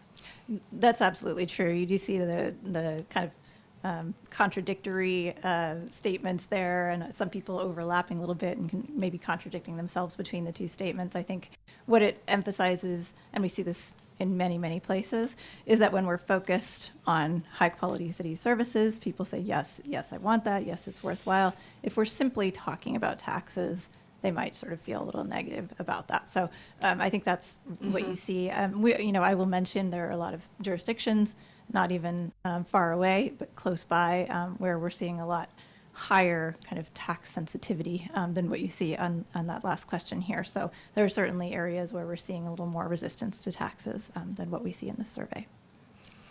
And then, so I don't know, so actually I have 4 questions. So the third one is, being at 10.25, which is the top that we need to be, that we're capping out, kind of what, can you say a little bit more maybe about what kind of position that puts us in going forward? Like, if other things, we had the Measure H for fire safety, like it kind of caps us at the point where we can't go any farther. Yeah, it's a great question, and I may need our attorney to jump in and help me out with this one as well. But there are cities that are at that cap. I believe Katati might be at the cap at the top. What that does is 2 things. One is it does limit you from going out for another local revenue measure if you do need revenue down the road. There is a bill by Senator McGuire that does exclude certain regional tax measures, and I'm not sure which ones comply and which ones don't from that cap. And it's a very vaguely written bill, and so I think there's some discrepancy on how it's interpreted. But it's something that I think most cities right now are in Sonoma County are reaching that cap with these regional measures, with the fire tax passing, with the child care taxing. And if you look around all of our other cities, everyone's going after a revenue measure right now because every city is in the same boat of declining revenues and increasing cost. And so What's going to happen is that we're all hitting that cap, and so we'll have to think about what we want to do. Do we take a legislative action to change that cap, or are certain regional measures excluded from that cap moving forward? So those are going to be the two things we have to look at. Yeah, it's kind of looking at, so we're using all the tools in the tool chest. Do we have any more that we can apply at some point in the future? Just because I'm always look at the risk of course, many risk factors that we're facing today. Right, and as I mentioned before in the beginning, there are other tools. There's TOT, there's other types of revenue identifying. Well, actually, one of them is the cemeteries, so hiring a cemetery manager, making sure that those turn around and start generating revenue to cover their costs so they don't take from the general fund is essentially a revenue to the general fund because it's less impact on the general fund. So trying to address it from multiple directions is critical. And then, that assumes that yeah. that the measure to fund early childhood education passes. And I am not aware if there are sunsets on any of the currently existing countywide sales tax. But that would be the other possibility. And then, so the last question is in regard to the recommended ballot language. If you go to slide 22, on slide 22, adapting to the impacts of climate change is number 3 in regards to the ratings of issues that voters found important. It's in the top 3. But then when we go to the body of the ballot language, it's not mentioned. Was that a conscious decision? So on the prior slide, so all these questions were asked in a long battery. We just couldn't fit them all on one slide. So if you go to the slide before it, it's 21.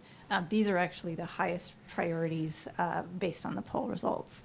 So the ones that rise to the top are maintaining prompt emergency response times, maintaining public safety and emergency response, and maintaining safe evacuation routes in case of fire or Oh, that's other right. I emergencies. see. That those two slides follow each other. Yeah. Sorry, I thought it was like two slightly different questions. Thank you. Appreciate that. It should be at the top, in my opinion. All right, thank you, Mr. Ding. The last time Measure V was passed, that is 4 years ago, 2020. But this is another 4 years. This is an ongoing basis. Is it every in the 4 years the voters needed to approve and vote, put on a measure ballot, or? No, the Measure V is already in place and will stay in place. So this essentially would take our local tax from a half cent to a 1 cent tax that would stay locally. So the Measure V would stay if this does not go on the ballot, if it doesn't pass it, Measure V is still in place. This is an addition to. So no actions needed on Measure V anytime moving forward. That one was voted in as in place until redacted by the voters. Similar to this, what we're recommending here. So that means coincidence, that's same the Measure V. Correct. Wow, that is very confusing, yeah. Okay. And also, I would like, do you have any number when the state assessed these taxes, sales tax, that's 7.5%?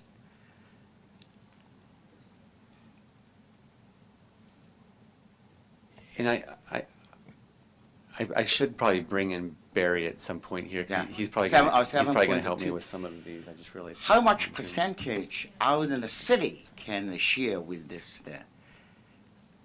7 point?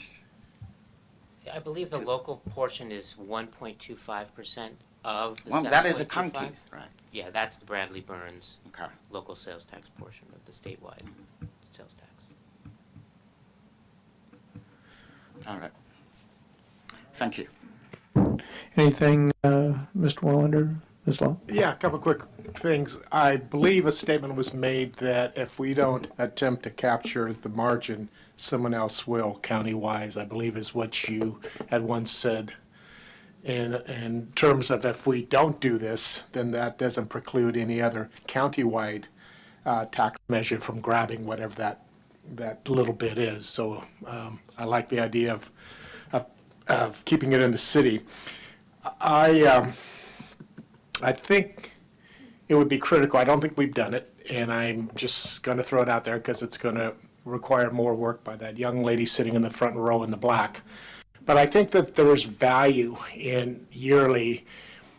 I think it's going to give us some credibility that if we can somehow extrapolate out that portion of what we've received from our local sales tax and how it was spent. So I think it'd be more gratifying for someone to know that their sales tax went to potholes instead of necessarily, the TOT tax could maybe go to something else, that it's not as, I guess what I'm saying is I think it's important that we keep asking for more money, and they are always, I shouldn't say that, I have historically been suspicious of how governments spend the money when they say it's going to go to X, Y, or Z that's thrown in the general fund. So I think there could be some value in having some sort of transparent accountability that is available to the public that says we are being good stewards of the money that we've asked for and you've approved.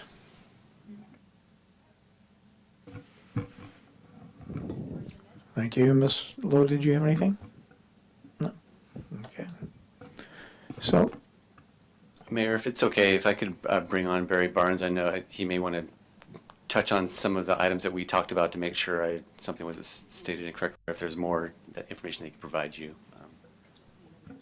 We'll have to take the slides down to bring him on. That's okay.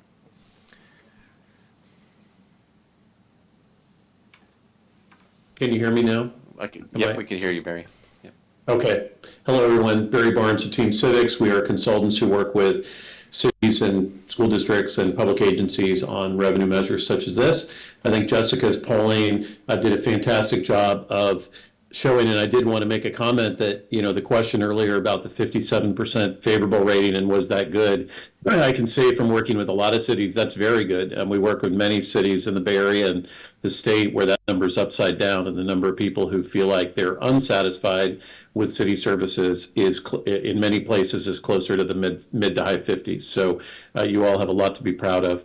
I don't have any comments regarding the tax rate or the state or the county rates, but I will say that voters are able to, we've seen over time, are able to make a decision on ballot measures based on their opinion of the need. And clearly in the polling, the voters responded favorably to the need for the type of projects that were described. I also had the pleasure of working with Sonoma County firefighters and fire chiefs to pass Measure H in March, which, as you know, received over 60% support, even while, and there are other tax measure, sales tax measures on the county level. So the fact that that was an additional tax on top of the other standing sales tax did not, in the end of the day, make a big difference for the voters. They were able to make their decision and based on the need. I want to call out particularly Chief Aker, who was a strong supporter of that.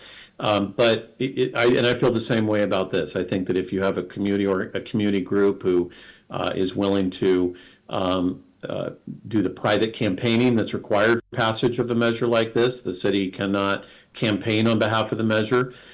This would have to be privately funded and organized. I would not say that this is a slam dunk where the community group would not need to do anything. And it's also a measure where it'd be important to get out in the community and make sure that there's not opposition or folks who would tend to not support. So those are just a few observations I have, but also happy to answer any questions related to the measure, the feasibility, or the work we've been lucky enough to do with the city. all right, thank you. Any questions? I see none.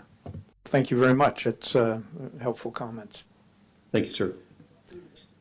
I'm sorry, don't go away. Through the mayor, one quick question for Jessica. It's just a sidebar question. Of the 200 that you polled, how many were by phone? That's a great question. I don't know the number offhand. It was probably in the area of close to 40 to 50%. And the reason I ask, with today's spam mail, how successful are you to actually get anybody to pick up and say, oh, sure, I'll talk about the tax? Yeah, I mean, it does take a lot of effort on our part. A lot of people are getting a lot of requests to participate in all kinds of research or, solicitations of all kinds. And so it is not getting easier to reach people.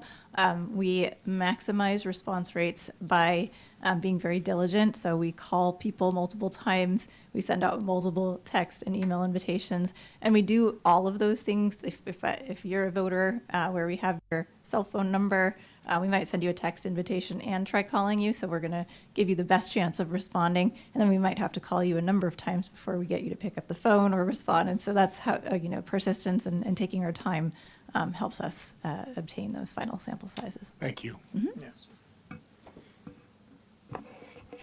Okay. Any other questions? Seeing none, we'll open this for public comment. I remembered. I know, I was proud of you. Can you change that to 3 minutes from 2? I don't know if it's 2 these days. Actually, I but thought we had done that for the items. This Yeah, says 3 2. minutes. This says 2 here. Anyhow, I have a couple Now of it says comments. 3. Thank you to Michael Woods for postponing, because I probably wouldn't have made it to this item tonight. I had a question. I think the 200-person sample seems very small, and I'm not persuaded that I think maybe 6,000 registered voters are going to be indicative of 200-person sample.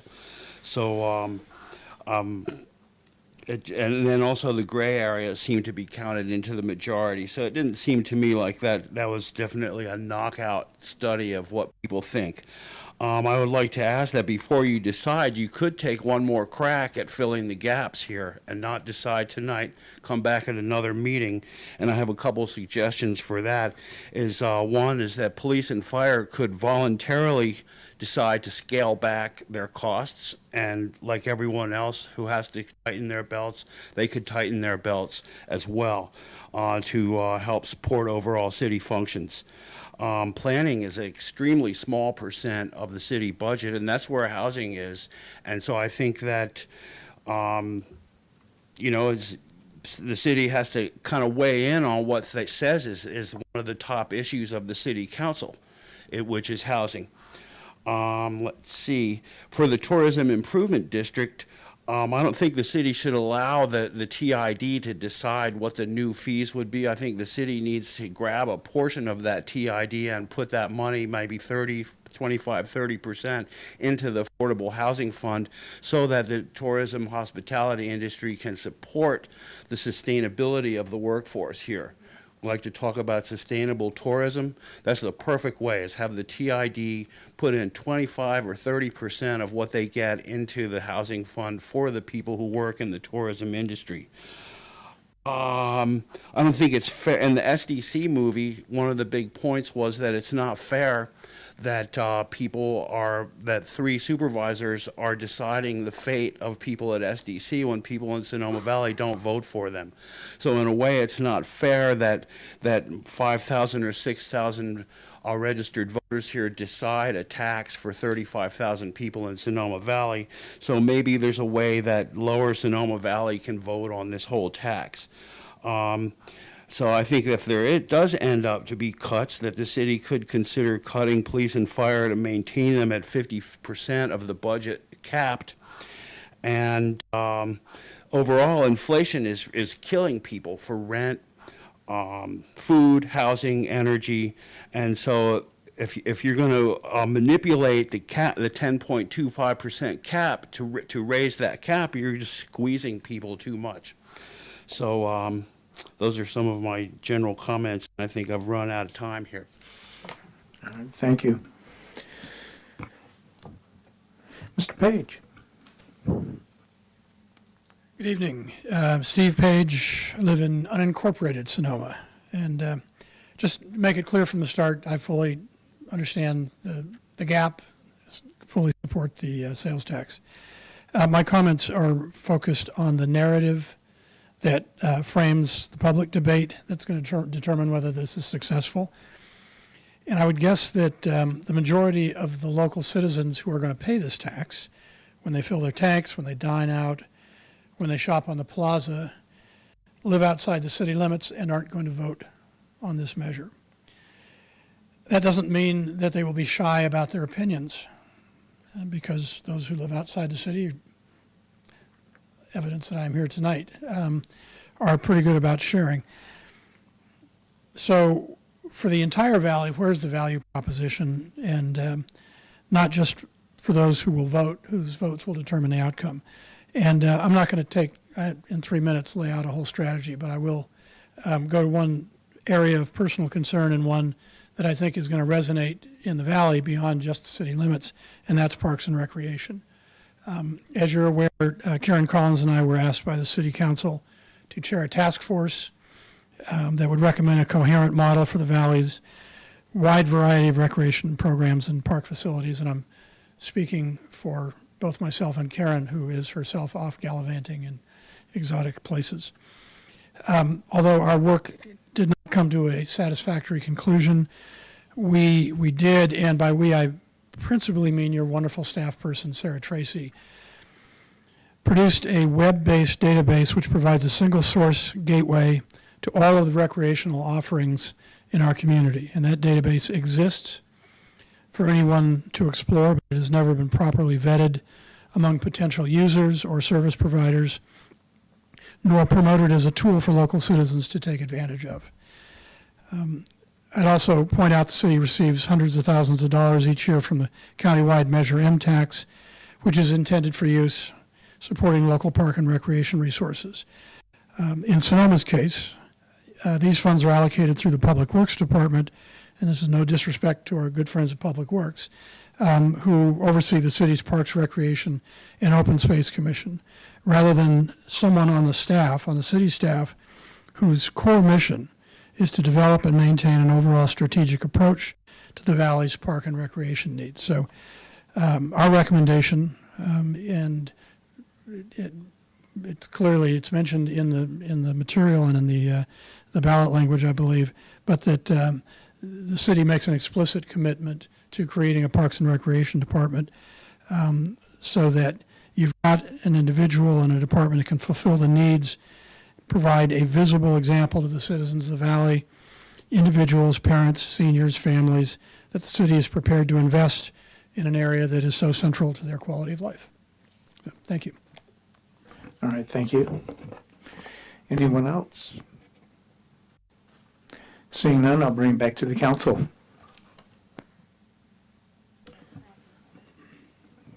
Okay, Ms. Lowe?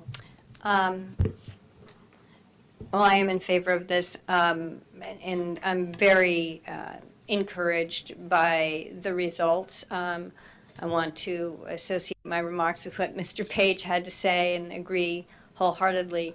I think it's, in speaking to Trustee Ching as well, most of her district is within the city limits, but the school district also would benefit greatly from us having a coordinated recreation and parks department. For many years, and as many of you know, I sat for 8 years and did my time on the school board. We're all being the ad hoc Parks and Recreation Department. Whether it's Sasserini School or the Plaza or Field of Dreams, we're all doing our best, and their budget can't absorb the need as well. So we're doing something for all the kids in the valley. I think your point is so well taken, Mr. Alabak alluded to it as well, is that even though it's only the city residents who will vote on this, it is the city that provides a lot of these services. And on any given weekend, the fields are full, the park is full, the plaza is full, whether it's a 4th of July event, or we are the hub for all of the activities for all of the valley. And the expectations of us doing all of that is very, very high. And the emergency services go hand in hand with that, because you can't in any way limit emergency services, especially when you've got a city of 10,000 that any given weekend 100,000 people are here. We have to maintain safety for everyone who comes here. So I think that we provide an amazing service for the entire valley. The fact that so many members of the community who don't live in the city feel very comfortable about coming to the city council all the time to ask us about whatever is on their minds, because they know we're the closest local agency that's going to provide whatever it is, whether it is the services that Sarah brought up this evening with the cooling services related to the heat, or whether it's the 4th of July parade. They're going to come here, and we're going to provide it. And we can't provide it as a small city for everybody without everybody pitching in a little bit. So I'm very much in favor of this, and I look forward to being able to create that department that Mr. Page spoke of, so that we can really not piecemeal together all of the things that we provide for the valley, and that we can be sort of a grown-up city that has those kind of departments and so forth. So those are my comments. Obviously, I'm very much in favor. I also concur with Mr. Barnes' assessment of, I look at polls all day long. It's unfortunate, but that's my job. And I don't see any that are as popular. We're very popular here, I have to say. That was very, very good numbers. Especially, the state poll. There isn't a governor in this country that would, kill to have those numbers that we have, right? I haven't seen one yet. So I think, we're doing a good job. We have to finish the job, though, and we have to keep moving forward. And I agree with my colleague, Mr. Wellander, is that if we don't do this, then it's possible in the next general election, some other measure comes forward, and then we're forever unable to do that, the tax for our people here in Sonoma Valley. And I say Sonoma Valley, not the city of Sonoma, because we really do serve everybody here. And those are my comments. Thank you. Thank you. Anybody else? I support this measure, and also I realize, this is a $2.8 million exactly matched on the gap deficit.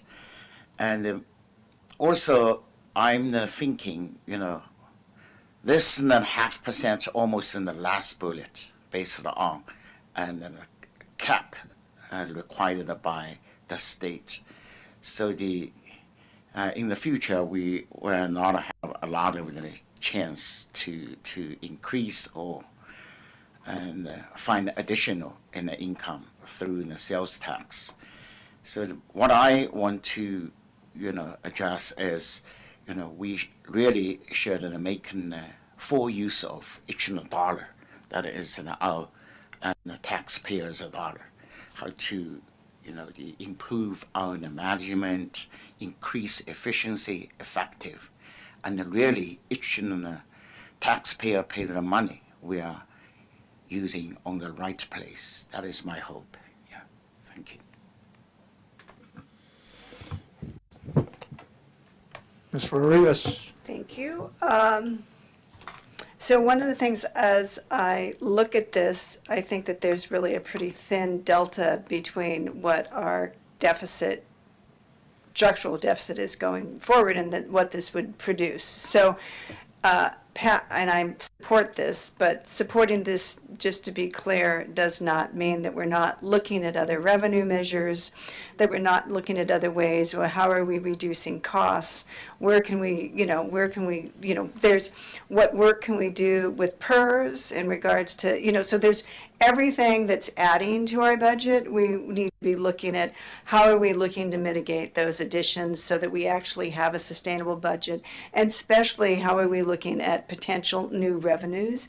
And this, by supporting the and I certainly support, the development of Parks and Recs Department, because the vast majority of the income to our city is because of tourism, and it's those activities and that quality of recreational activities that attract people here. And there's more that we need to do. Clearly, we have to have more activities at night so people can come to the plaza and hang out at 10 o'clock and have a place to eat or have a place to go listen to music or whatever. That's going to help us too. The other thing is, I just want to emphasize, as much as I appreciate the whole idea of the Parks and Recs, is the housing issues and the climate initiatives. Those also support all of that too. We have to be able to protect our recreational activities and look at climate adaptation in regard to heat, flood, fire, all of that, so that we're looking at this. That's where I like the idea of this being, it's looking at this comprehensive package, because many of the underlying things, the bullet number 2, 3, 4, 5, and 6 support the bullet number 1. And without that supporting, they're risk mitigators to make sure that quality of recreation and expansion of that can continue. So those are my comments. But thank you. I do support this. Thank you. Mr. Wellander? Do have a question for our city manager. Given the fact that we are projecting optimistically that we may generate $3 million from this measure, and I do believe that I've been told that we're going to kind of start off possibly kind of conservatively in the development of a Parks and Rec department that may be a staff of 1 to begin the coordination. My question to you is, what would be your best projection as far as what the burden would be to bring on a Parks and Rec director? I'm not talking about working staff beyond that. Would it be $200,000? I think a fully loaded, burdened with everything. I think 200 is a good estimate that you can utilize for that. Okay. And I think to your point, this, and I think to address the vice mayor's point as well, there's a laundry list of things that we have to do.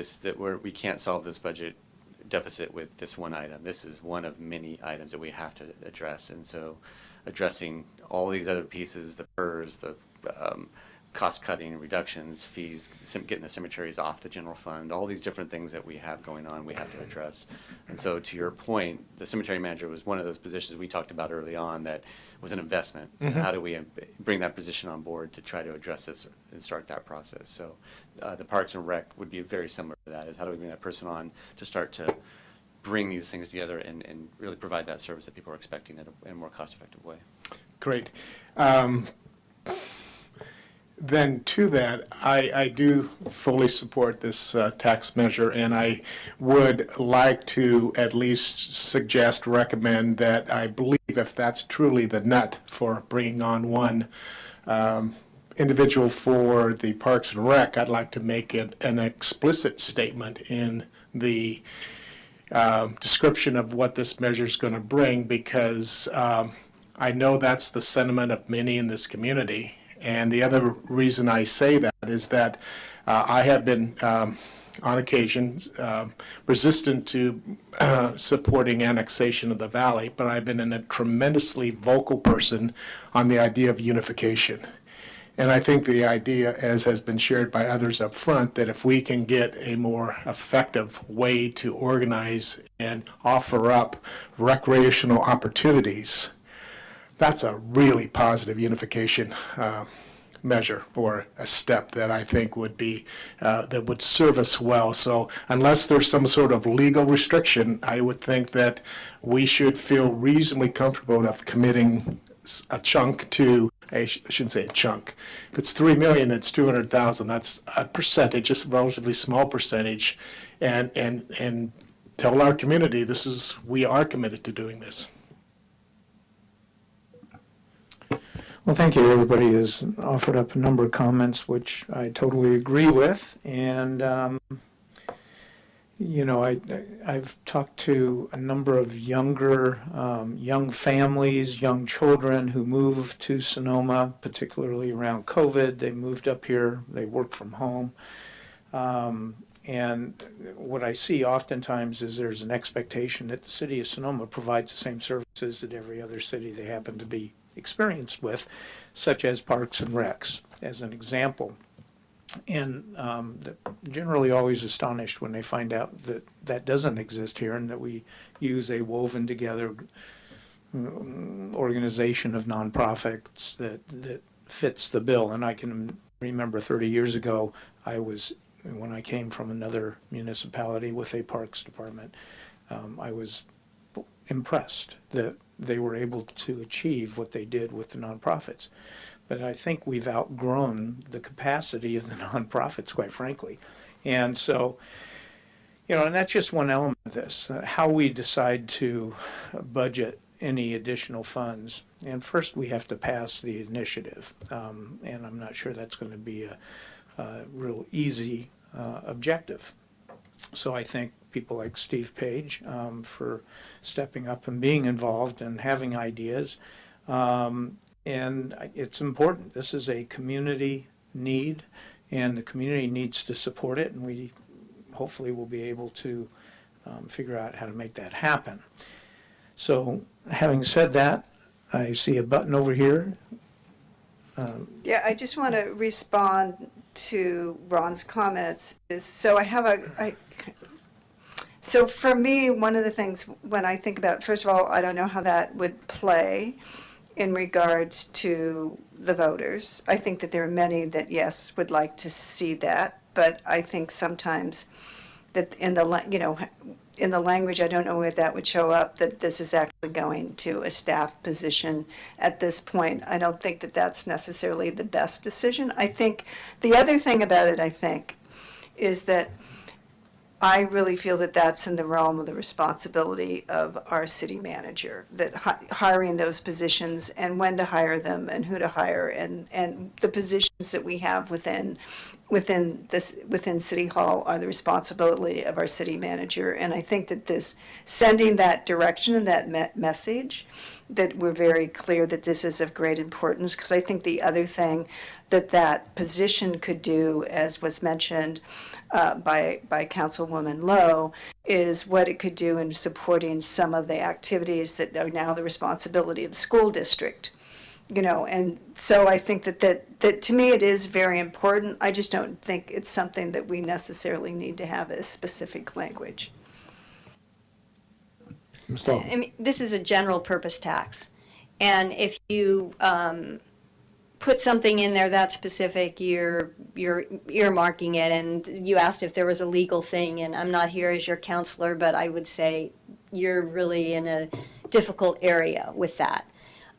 You want to keep it as general because it is a general purpose tax, and but that does not preclude you from, when you're speaking to your groups or people or materials that we distribute, that we give them examples of some of the things that we could do. But you can't, if we start earmarking it and putting price tags on it, then I don't think you can do that. And that's probably not my role to say that on this dais, but I just wanted to respond to that. I don't think we can do that. Okay. At the risk of counterpoint, yes, Ron. Oh, no, and I understand, and that's no problem, but I also want to be clear, I was not suggesting that we hire a Parks and Rec department, and I'm not also suggesting that we quantify what we believe is the investment of a Parks director. But I think it's important that if we can put some language in there, and again, recognizing that it's one description of many. So bottom line, I support this. I've made my request, and I think this is an area that is of great importance. And once it passes, maybe we can revisit and then re-verbalize as council as to what we believe is important. The question I have, though, is we've seen the gag order used a lot in the last 6 months to a year nationally. Are we limited from being able to go out there in our constituents and push for this? Or what's the restrictions? We We'll be providing you some guidance on what you can and can't do with the local ballot initiative, and I can looks like he's going to touch the button yet, give a little preview of what's to come. I will say, though, before we get to that, is I think to address your point, Councilman Wellander, and what Ms. Lowe said is that we can talk about things such as a Parks and Rec director in ballot arguments and in other documents. It's not in the language, and so we can work with Barry, who does this for a living, to help figure out how we can take what you said and weave that into the language without being specific, and that pushes us into that specific tax realm. If that helps. If this is approved to be placed on the ballot this evening, then the city is limited in the resources it has. It can only use city funds to provide information about the measures. So that can include information about what would happen if the measure didn't pass, and it could include information about, what the council's priorities are currently, or what they would do with the money if it did pass. It can't do any overt campaigning. Those are limitations on the use of public funds. Those are not limitations on council members in their private capacity as individuals who have all the First Amendment rights of anyone else. It does, however, limit your ability to represent that you're speaking on behalf of the city when you're campaigning. You couldn't do that. But I do believe that the staff is working on some additional guidance for the council.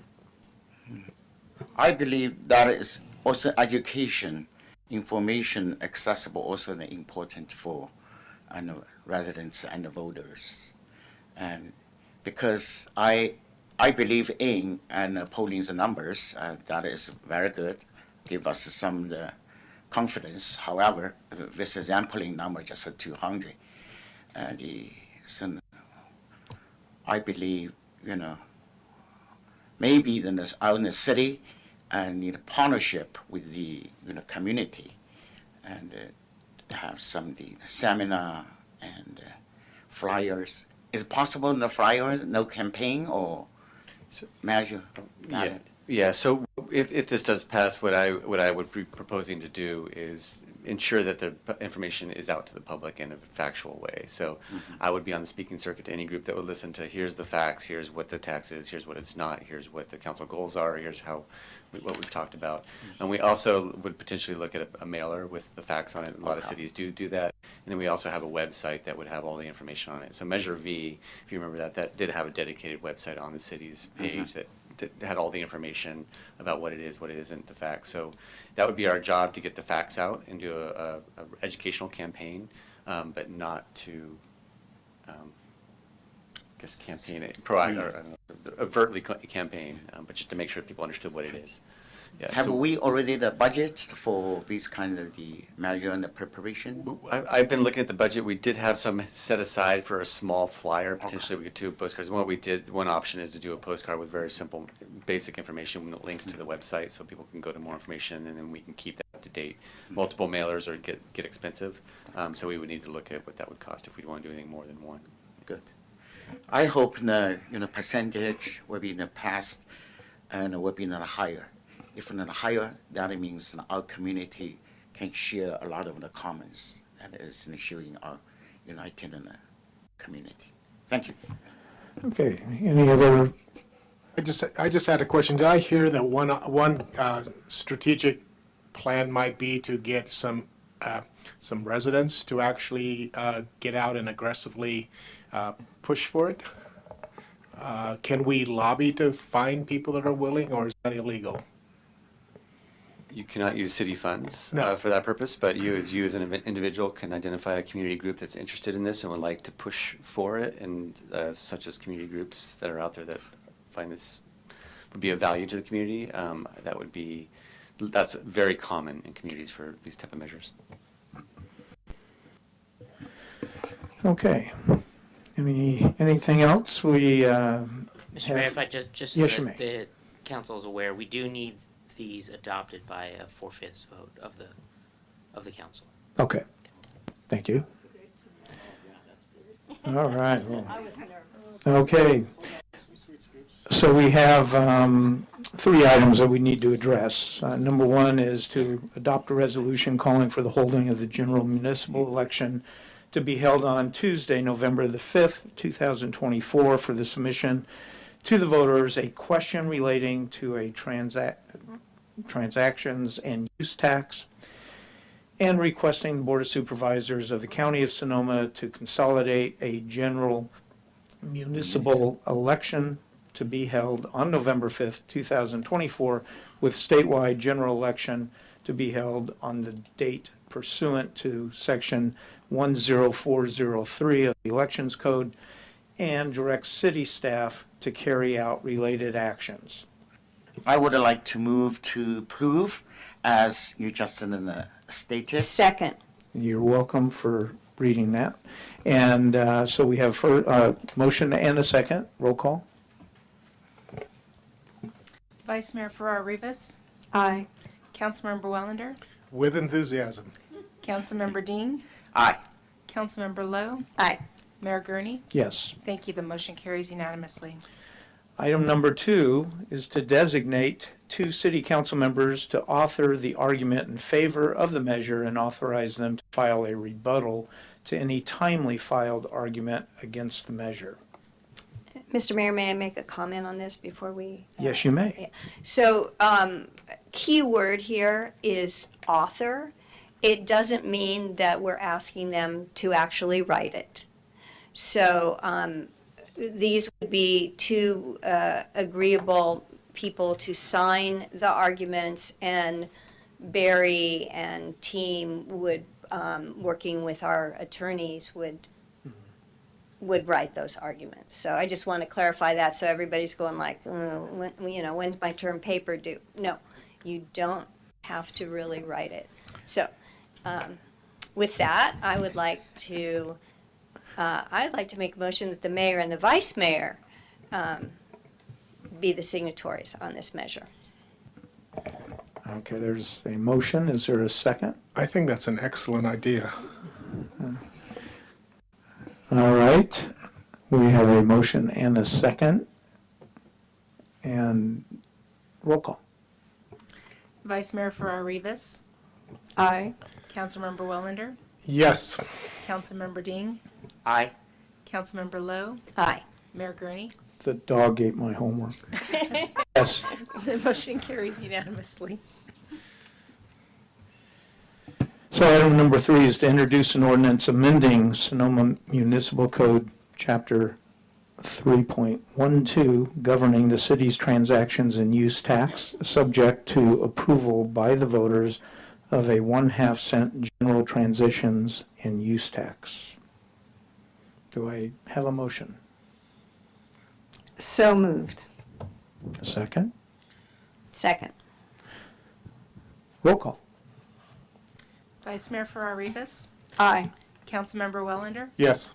Councilmember Dean, Aye. Councilmember Lowe, Aye. Mayor Gurney. Yes. Thank you. The motion carries unanimously. Okay. And move on. next time, if maybe Jessica has time or whatever, we can explain why 200 surveys in a population of 10,000 is actually pretty good. They do 800-person surveys for the entire state of California, so it's a math question. Well, to be determined later. We'll explain to you guys. Correct? Once a teacher, always a teacher. All right, item number 10, second comments from the public. This is time when members who did not get to address the council in the first public comment to address us now. And seeing none, oh my gosh, I believe the meeting's adjourned.